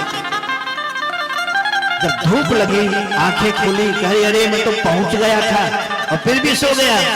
देखा सामने द्वारपाल खड़े हैं, द्वारपालों के पास गए, कहा भैया द्वारिकाधीश का यही भवन है। द्वारपालों ने कहा हमें मिलना है। तो द्वारपालों ने कहा कि संत और ब्राह्मण को जाने के लिए कोई रोक नहीं है, आप जा सकते हो, लेकिन थोड़ा भोजन का समय है, अभी रुक जाओ, भोजन के बाद आप जा सकते हो। और नहीं, काम करो, जो तुम लेने जा रहे हो हम ही तुम्हें इतना दे देते हैं कि तुम ले लो, जीवन में 7 पुस्तों तक मांगने की आवश्यकता ना पड़े। तो सुदामा को लगा कि मुझे दरिद्र समझ रहा है, भिखारी समझ रहा है। ये विधि का विधान देखो, इतनी महिलाएं बैठी हैं, एक करोड़पति घर की महिला अगर 400 रुपए का रोल्ड गोल्ड गले में पहन करके चले तो कोई कहेगा नकली है। लेकिन एक रिक्शे वाले की पत्नी 24 कैरेट सोने का जंजीर पहन के चले तो कोई कहेगा असली है। नकली को लोग असली मान लेंगे और असली को लोग नकली कहेंगे। क्यों कहे? उसका रहन सहन, उसका परिवेश उस पर निर्भर करता है। चेहरा देख करके धोती फटी है, शर्ट कुर्ता है ही नहीं है, 20 जगह पे शक्ति लगी है। दुर्वा तो ये सुदामा ने कहा देख भैया हम ब्राह्मण हैं, हम लेने नहीं आए हैं, हम देने आए हैं। आप देने आए हो? कहीं हाँ, वो बचपन का मेरा मित्र है, हम ब्राह्मण हैं, उसको आशीर्वाद देने आए हैं, कुछ लेने नहीं आए हैं। और तू कहता है प्रतीक्षा, अंतिम श्वास तक प्रतीक्षा कर लेंगे। एक बार जाकर के तू कह तो दे कि तुम्हारा कोई बचपन का सुदामा मित्र आया है। अगर वो कहता है कह दो बैठो, तो सारी जिंदगी बैठा रहेगा। ऐसी कथा आती है। थाल सामने रखा है, भोजन करने जा ही रहे थे तब तक द्वारपाल ने प्रणाम किया। क्या है? कहा महाराज जब कोई ब्राह्मण आया है, वो कैसा है? कहा ये न पूछो कैसा है, केवल बस शरीर ढका है, बस सिलटी दुपट्टी, केवल शरीर ढका है, बस इससे ज्यादा कुछ नहीं है, ऐसा बोले। हाँ, और कहता है मैं तुम्हारा मित्र हूं। हमारा मित्र कहे हैं, क्या नाम है? कि सुदामा। सुदामा नाम सुनते उठे दौड़े, 7 दरवाजा है, पहला दरवाजा पार किया, दूसरा, तीसरा, चौथा, रुक्मिणी, चारों रानियां पीछे पीछे, द्वारपाल पीछे। पृथ्वी ने कहा महाराज आप राजा हो, भगवान ने पीताम्बर झटक दिया, तू चुप रहे, तुझसे बाद में निपटूंगा, आज मेरा मित्र आया है। हजारों के बाजार में लोग खड़े हैं, दौड़ करके उठा लिया, गोदी में लिपट गए। इतना लोगों ने कहा कि कौन ऐसा है कि इस प्रकार से आज परमात्मा इसको गले से लगा रहा है। बहिया में भर कर अपने पास में लाए, बिठा दिया सिंहासन पर, अपने हाथों से चरण धोया और धोने के बाद जब बिठाया बैठ गए तो हालचाल शुरू हुआ। सुदामा भैया कैसे हो? हाँ ठीक है लाला। शादी वादी कर ली? कहे हाँ शादी कर ली। बच्चे कहे हाँ बहुत बच्चे हैं। भाभी कैसे हो? कहा बहुत ठीक है। तो धीरे से कहा अच्छी भाभी? हाँ। तो भाभी ने हमारे लिए कहा दो, बात आके वहीं फंस गई। भाभी ने हमें कहा दो। अब करोड़ों का जेवर पहने रुक्मिणी, सत्यभामा, जामवती सब बैठी हैं और उसमें वो 5-4 किस्म का चावल मैला कुचैला। भगवान ने पूछा, भाभी ने कछु दियो? तो सुदामा ने कहा कि तो मेरा हाल चाल ले लिया, अब तुम बताओ तुमने शादी की हो? कहे हाँ शादी की, ये सब मेरी पत्नियां हैं, बस कहने और है। लेकिन भाभी ने हमें कहा दियो। ना बोलने को तैयार। भगवान ने कहा इसकी आदत नहीं जाएगी। और झपट के कान से जब पोटली को खींचा और खींच करके जब देखे तो हंसने लगे। महारानियों ने कहा ये कौन सा, आओ देखा न ताओ। पहला मुट्ठी उठाया, मुख में डाला, कहे वारे सुदामा भैया, भाभी मेरी जुग जुग जीवे। अरे पूरी कचौड़ी खाते खाते दिमाग खराब हो गया था, ये स्वाद कहाँ मिले, बहुत अच्छा है, वाह क्या कहना है। एक मुट्ठी खा गए, दो खा गए, प्रशंसा करते करते, लेकिन तीसरी भावावेश में जैसे पकड़े, रुक्मिणी समझ गई नाटक हो रहा है। हंस तो रहे हैं लेकिन अंदर से रो रहे हैं, ये नाटक हो रहा है। और जैसे तीसरी मुट्ठी उठाए फांकने चले, रुक्मिणी ने हाथ पकड़ लिया। ना महाराज, भगवान की आंखों में आंसू है, रुक्मिणी टकटकी लगा के देख रही हैं। रुक्मिणी ने कहा मत करो ऐसा। तो भगवान ने कहा है, किसी ने लिखा कि क्यों रस में विष घोल रही, तू चाबे न दे हमें एक फंका। क्यों रोक रही हो, क्यों ये लोग कहे हरि मित्र दुखी, ये मोते सहा नहीं जाता कलंका, खा लेने दो। रुक्मिणी ने कहा महाराज माफ करना, आपके भाभी ने दिया है।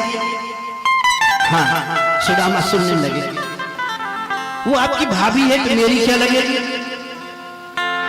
मेरा भी तो कुछ रिश्ता बनता है। हाँ, तो एक तो ब्राह्मण है, दूसरे तुम्हारी भाभी रिश्ते में, और मैं तुम्हारी पत्नी, तो दो मुट्ठी तो तुम भाभी का प्रसाद खा लिए, लेकिन हम लोगों के लिए कुछ तो बचना चाहिए, हम प्रसाद में क्या खाएंगे, ये हम लोगों का हक है, ये नहीं देंगे। रुक्मिणी ने रोक लिया एक मुट्ठी। सुदामा जी को देख करके भगवान ने कहा रुक्मिणी से, तुम्हें याद है ना सुदास नाम का ब्राह्मण आया था चिट्ठी लेकर, बोले हाँ कि ब्राह्मण ना होता तो तुम्हारा हमारा मिलन ना होता, इसलिए प्रणाम करो। कहां करोड़ों के आभूषण से जड़ी रुक्मिणी माता ब्राह्मण को प्रणाम किया तो सुदामा हाथ उठा के सिर पर रख दिए, कहा सुहागवती भव। जाम्बवती ने प्रणाम किया, सौभाग्यवती भव। कालिंदी ने प्रणाम किया, सौभाग्यवती भव। और तब तक दरवाजा खुला, जैसे गैस सिलेंडर का लाइन लगता है, दरवाजा खुला, आना शुरू हो गया। तो सुदामा ने कहा कन्हैया के सारो ये सब अपनी है, देते रहो। अब एक बुढ़ा 70 साल का, अब आशीर्वाद देना आसान नहीं है। हाथ उठाओ, सिर पर रखो, सौभाग्यवती भव, फिर हाथ उठाओ, फिर आवे, फिर उठाओ, तो पूरा व्यायाम 100-150 को तो कहा सौभाग्यवती भव, सौभाग्यवती भव। जब थक गए अब हाथ रोक लिया, सौभाग्यवती भव, यहाँ हिलाने लगे, सौभाग्यवती भव। अब कब तक हिलाओगे ऐसे, ये भी थक गए तो ऐसे सौभाग्यवती भव, सौभाग्यवती भव। अब ये भी जब थक गए तो कहा कि कन्हैया के सारो कितनी है, कहा 1 महीना देते रहो, सौभाग्यवती हो। बूढ़े ब्राह्मण को मार डालेगा क्या, नालाई काम करे, थोड़ा अक्षत ले आओ। वो जो एक मुट्ठी बची है ना, सुदामा ने कहा एक जो मुट्ठी बची है ना, कहे हाँ कि और चावल मंगा लो और हम अभिमंत्रित करके आशीर्वाद दे देते हैं, पुनस्त्वार कह करके, और वही प्रसाद सबको दे देना, आशीर्वाद दे देना। सुदामा जी को स्नान कराया गया, भोजन कराया गया, सुंदर रेशमी वस्त्र पहनाया गया। 15 दिन तक सुदामा जी रह गई, रोज एक कपड़ा बदल रहे हैं। लेकिन आज 16वें दिन बहुत याद आई सुशीला की। भगवान आए और कहा कि भैया भाभी की याद आ रहे हो है, यहाँ कन्हैया बहुत याद आ रहे हैं। तो जाने का मन है, कहे हाँ जाने का मन है। भगवान ने दासी से कहा सुन, मेरे सुदामा भैया का वस्त्र ला करके दे दे। सुदामा जी सोचे कि तो ब्राह्मण हूं तो नियम है मित्र के घर जाओ, बेटी बाप के घर जाए तो कुछ ना कुछ वस्त्र चलते समय दिया जाता है। तो हो सकता है ठाकुर 2-4 और रेशमी वस्त्र देना चाहते हो। ये नए रेशमी वस्त्र के चक्कर में थे, तब तक दासी वही धोती फटी सिलटी दुपट्टी पुराना ला करके दे दिया। अब सुदामा जी एक बार कपड़े को देखते हैं और एक बार ठाकुर जी को देखते हैं, कहते हैं वारे कन्हैया सोने का मकान तेरा, इतनी अरब खरब संपत्ति, अब पता लगा तो इतना अमीर कैसे है गए। तेरा मित्र इतने दिन तक पास में रहा और जो कपड़ा तेरे यहाँ पहना तो वो कपड़ा भी उतरवा ले रहा है और मेरा पुराना कपड़ा पहनवा करके फिर भेज रहा है। भर पाया, पेट भर गया, जाके तेरे भाभी से कहूंगा कि ले लगा करके बैलगाड़ी पे आया हूं, संभाल के रख। इतना कंजूस होता तो मैं आता ही, लेकिन अंतर की पीड़ा केवल भगवान समझते हैं। कुछ बात है ऐसी कैसे कहूं या हम जाने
समझ रहे हैं।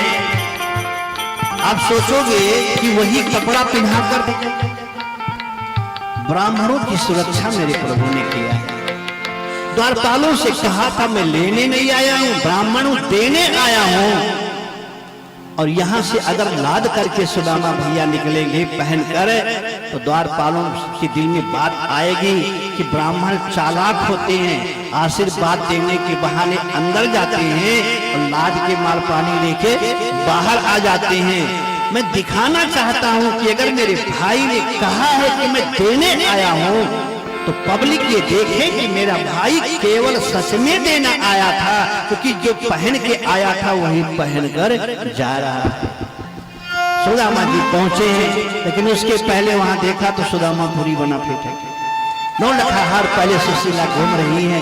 सुदामा जी ने कहा भाई मेरी कुटिया यही थी, कहाँ गई? लोगों ने कहा महाराज जब कुटिया गायब महल बन गया। कौन बनवाया? कहा कोई दक्षिण का है, कोई बनवाया है। यहाँ का राजा कौन है? कहा सुदामा।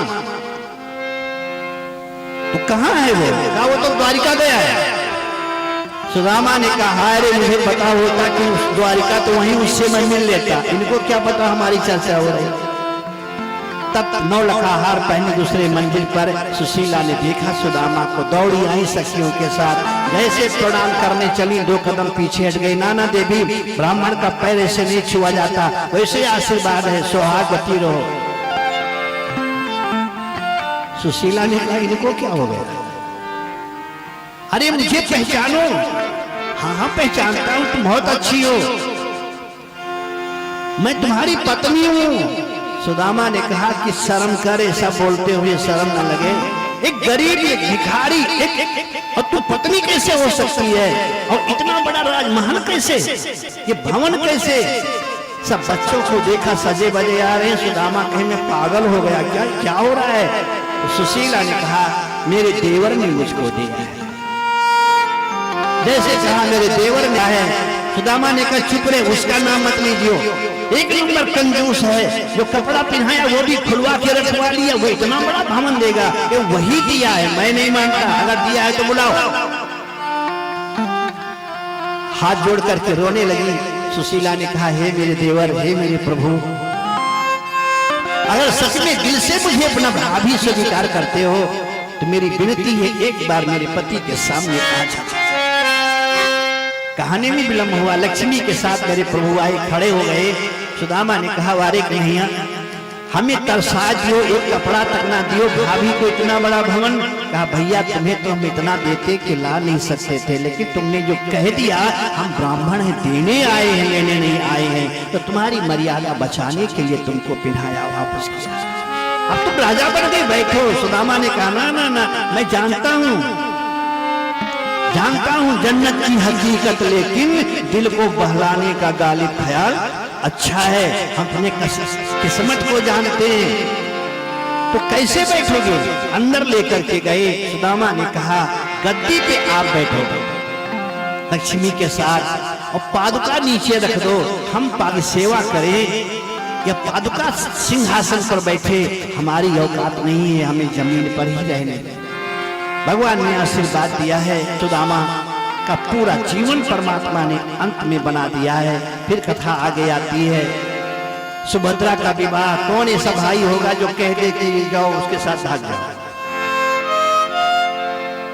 क्योंकि जानते थे भगवान सुभद्रा अर्जुन से बहुत प्यार करती है। सुभद्रा से पूछे, सच्चे प्यार करती हो? कहीं कह जाओ मेला के माने भाग जाओ, शादी करो।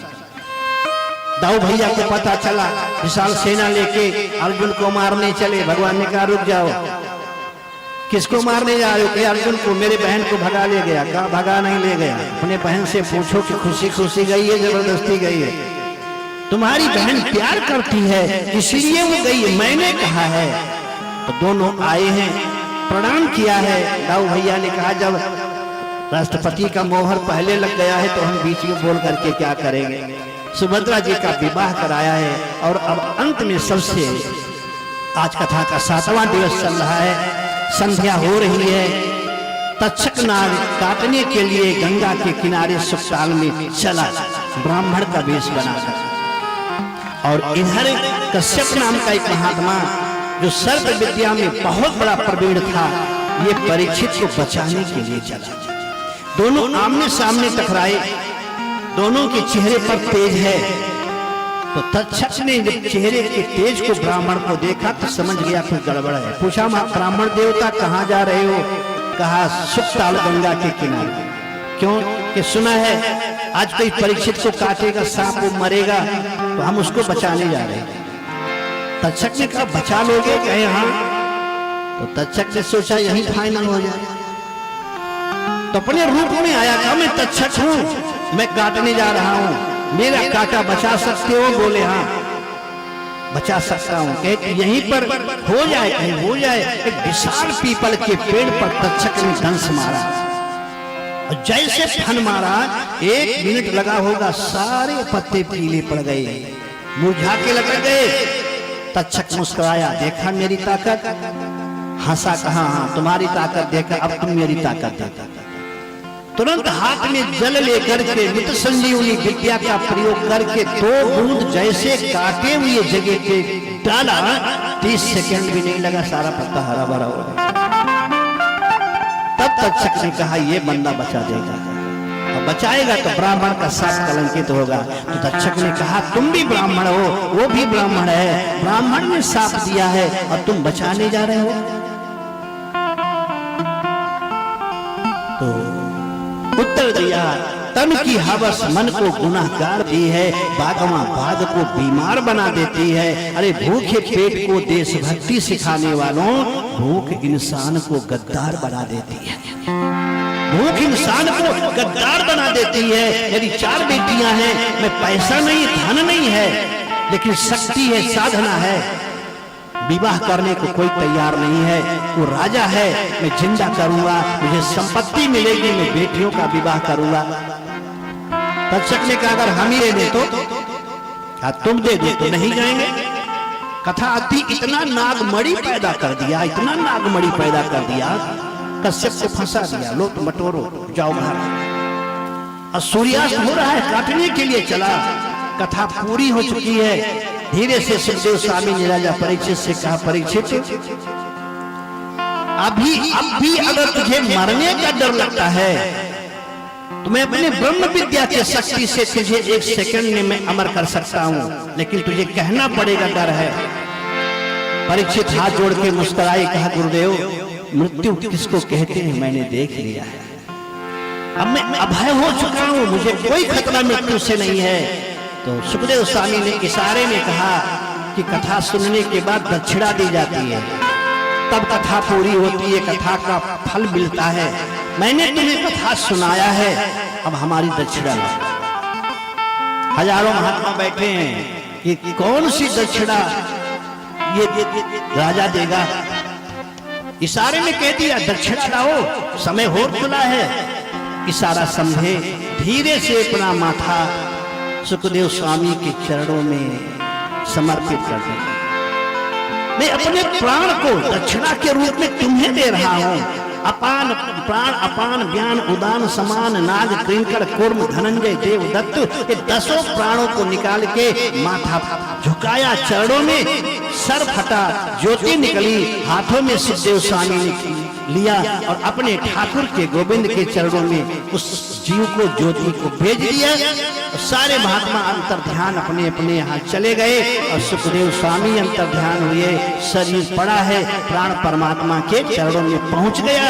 जिस पर गुरु मेहरबान, उसका चेला चाहते तो आकर के तक्षक काटता, ऐसा नहीं, काटा भी है, लेकिन काटने के पहले होशियारी यह है कि तन छोड़ दिया तक्षक के लिए, अब प्राण ले लिया दक्षिणा में और ठाकुर जी के चरणों में डाल दिया। तक्षक आया, काटा है और काटने के बाद जब शरीर जल गया है परीक्षित का, देवताओं ने पुष्प की वृष्टि करी है, जय जयकार किया है। फिर आगे कथा आती है कि धरती पर कौन कौन राजा बनेगा। 5000 साल पहले ही लिख दिया गया है कि मौर्य वंश इतना शासन करेंगे, गुप्त वंश इतना करेंगे, अंग्रेज इतना करेंगे, मुगल इतना करेंगे। इसके बाद में फिर भारत खंड होगा, इसके बाद फिर धीरे धीरे खंड खंड में बटेगा, प्रदेश से तहसील बनेगा, तहसील से जिला, इस प्रकार से बटेगा और धीरे धीरे आपस में लोग कबीले वाली शैली अपनाएंगे। सब लोग तानाशाह बनेंगे, मारकाट शुरू होगा, अत्याचार बढ़ जाएगा, पाप बहुत बढ़ जाएगा। तो इन पापियों को नाश करने के लिए, धर्म की स्थापना करने के लिए पुनः कल की भगवान अवतार लेंगे। ये आगे की चर्चा है, पहले से लिखा हुआ है। श्रीमद् भागवत की कथा अगर श्रद्धा से, प्रेम से आप सुनो और जल्दबाजी में किया जाए, हिसाब से सुनाया जाए, तो मेरा मानना है 1 साल तक कंटिन्यू 3 घंटा सुनोगे फिर भी कथा पूरी नहीं होगी। तो अब पूरी नहीं होगी तो पूरे कथा का फल कैसे मिले? तो स्वामी राम सुखदेव दास जी ने कहा है, अंत भला तो सब भला।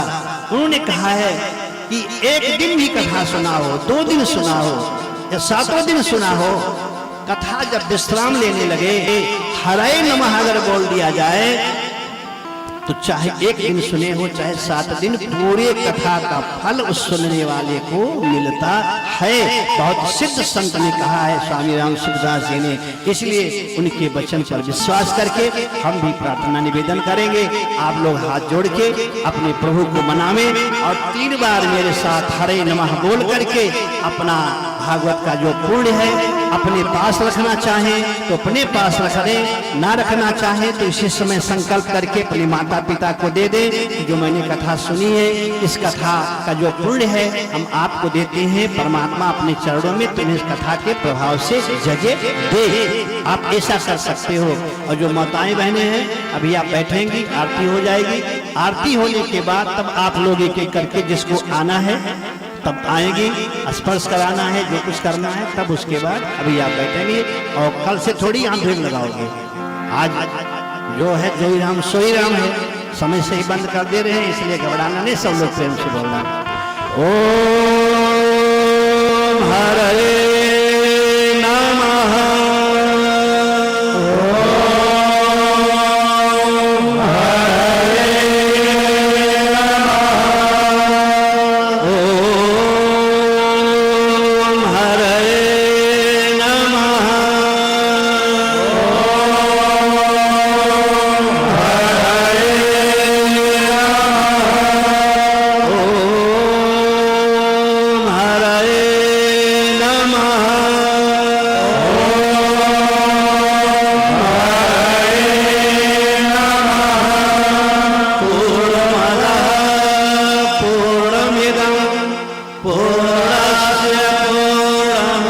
मुच्यते पूर्णस्य पूर्णमादाय पूर्णमेवावशिष्यते। ॐ शान्ति शान्ति सुशान्तिर्भवतु। बोलिए राधा कृष्ण भगवान की जय। हरे गोपाला गोपाला गोपाला भजन लाला गोपाला भजन लाला गोपाला गोपाला गोपाला भजन लाला गोपाला गोपाला गोपाला भजन लाला।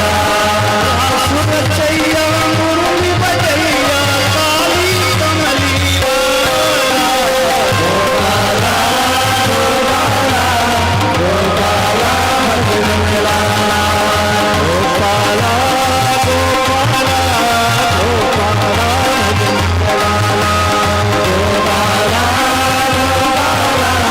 गोपाला भजन लाला।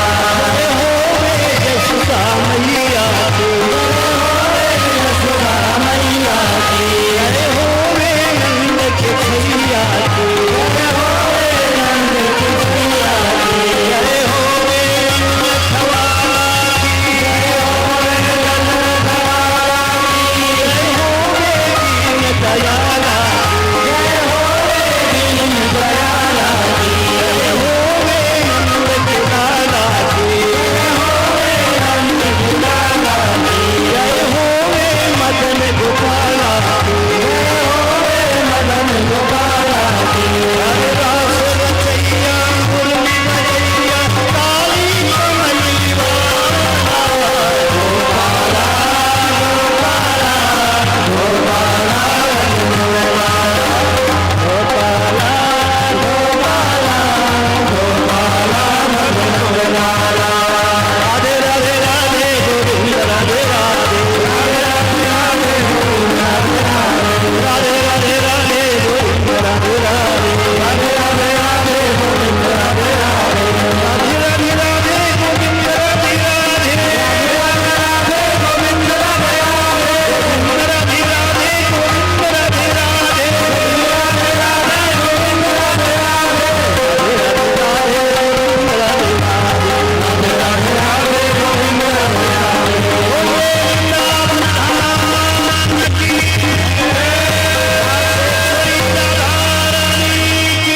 जय महापुराण की जय। अब आपको एक बार और बोलना है। हम कहेंगे जयकारा पीर बजरंगी। अब आप दोनों हाथ उठा के कहोगे हर हर, और जो नहीं उठाएगा वो फंस जाएगा चक्कर में जाने। जयकारा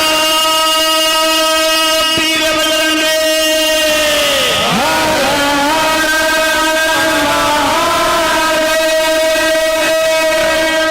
बहुत बहुत धन्यवाद।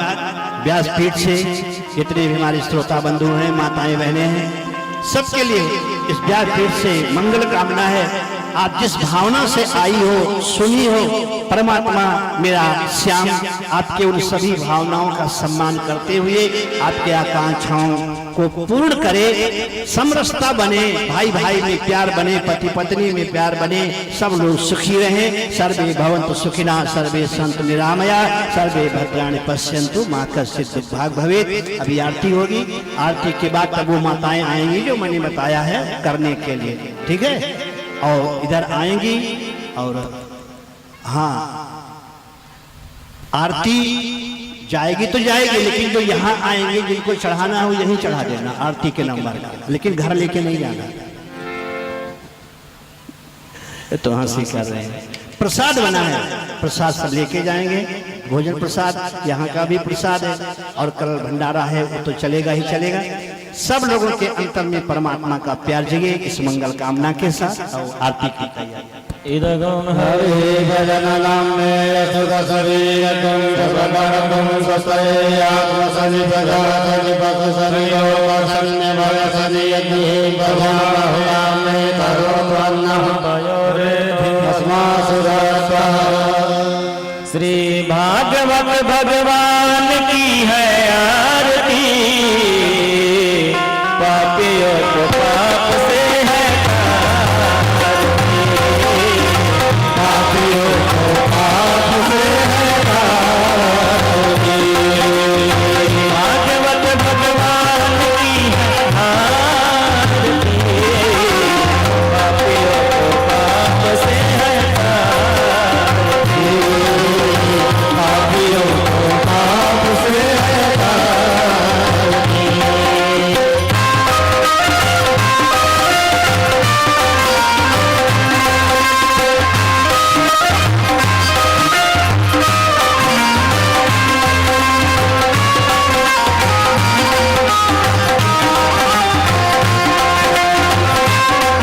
बैठ जाओ, सब वहीं प्रसाद ले लो, आरती ले लो। इसके बाद फिर वहाँ भी प्रसाद लेकर के अपने अपने घर सब जाना।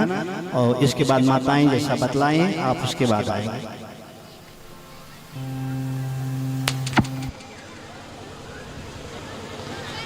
और सबको बाहर कर दो मंच से।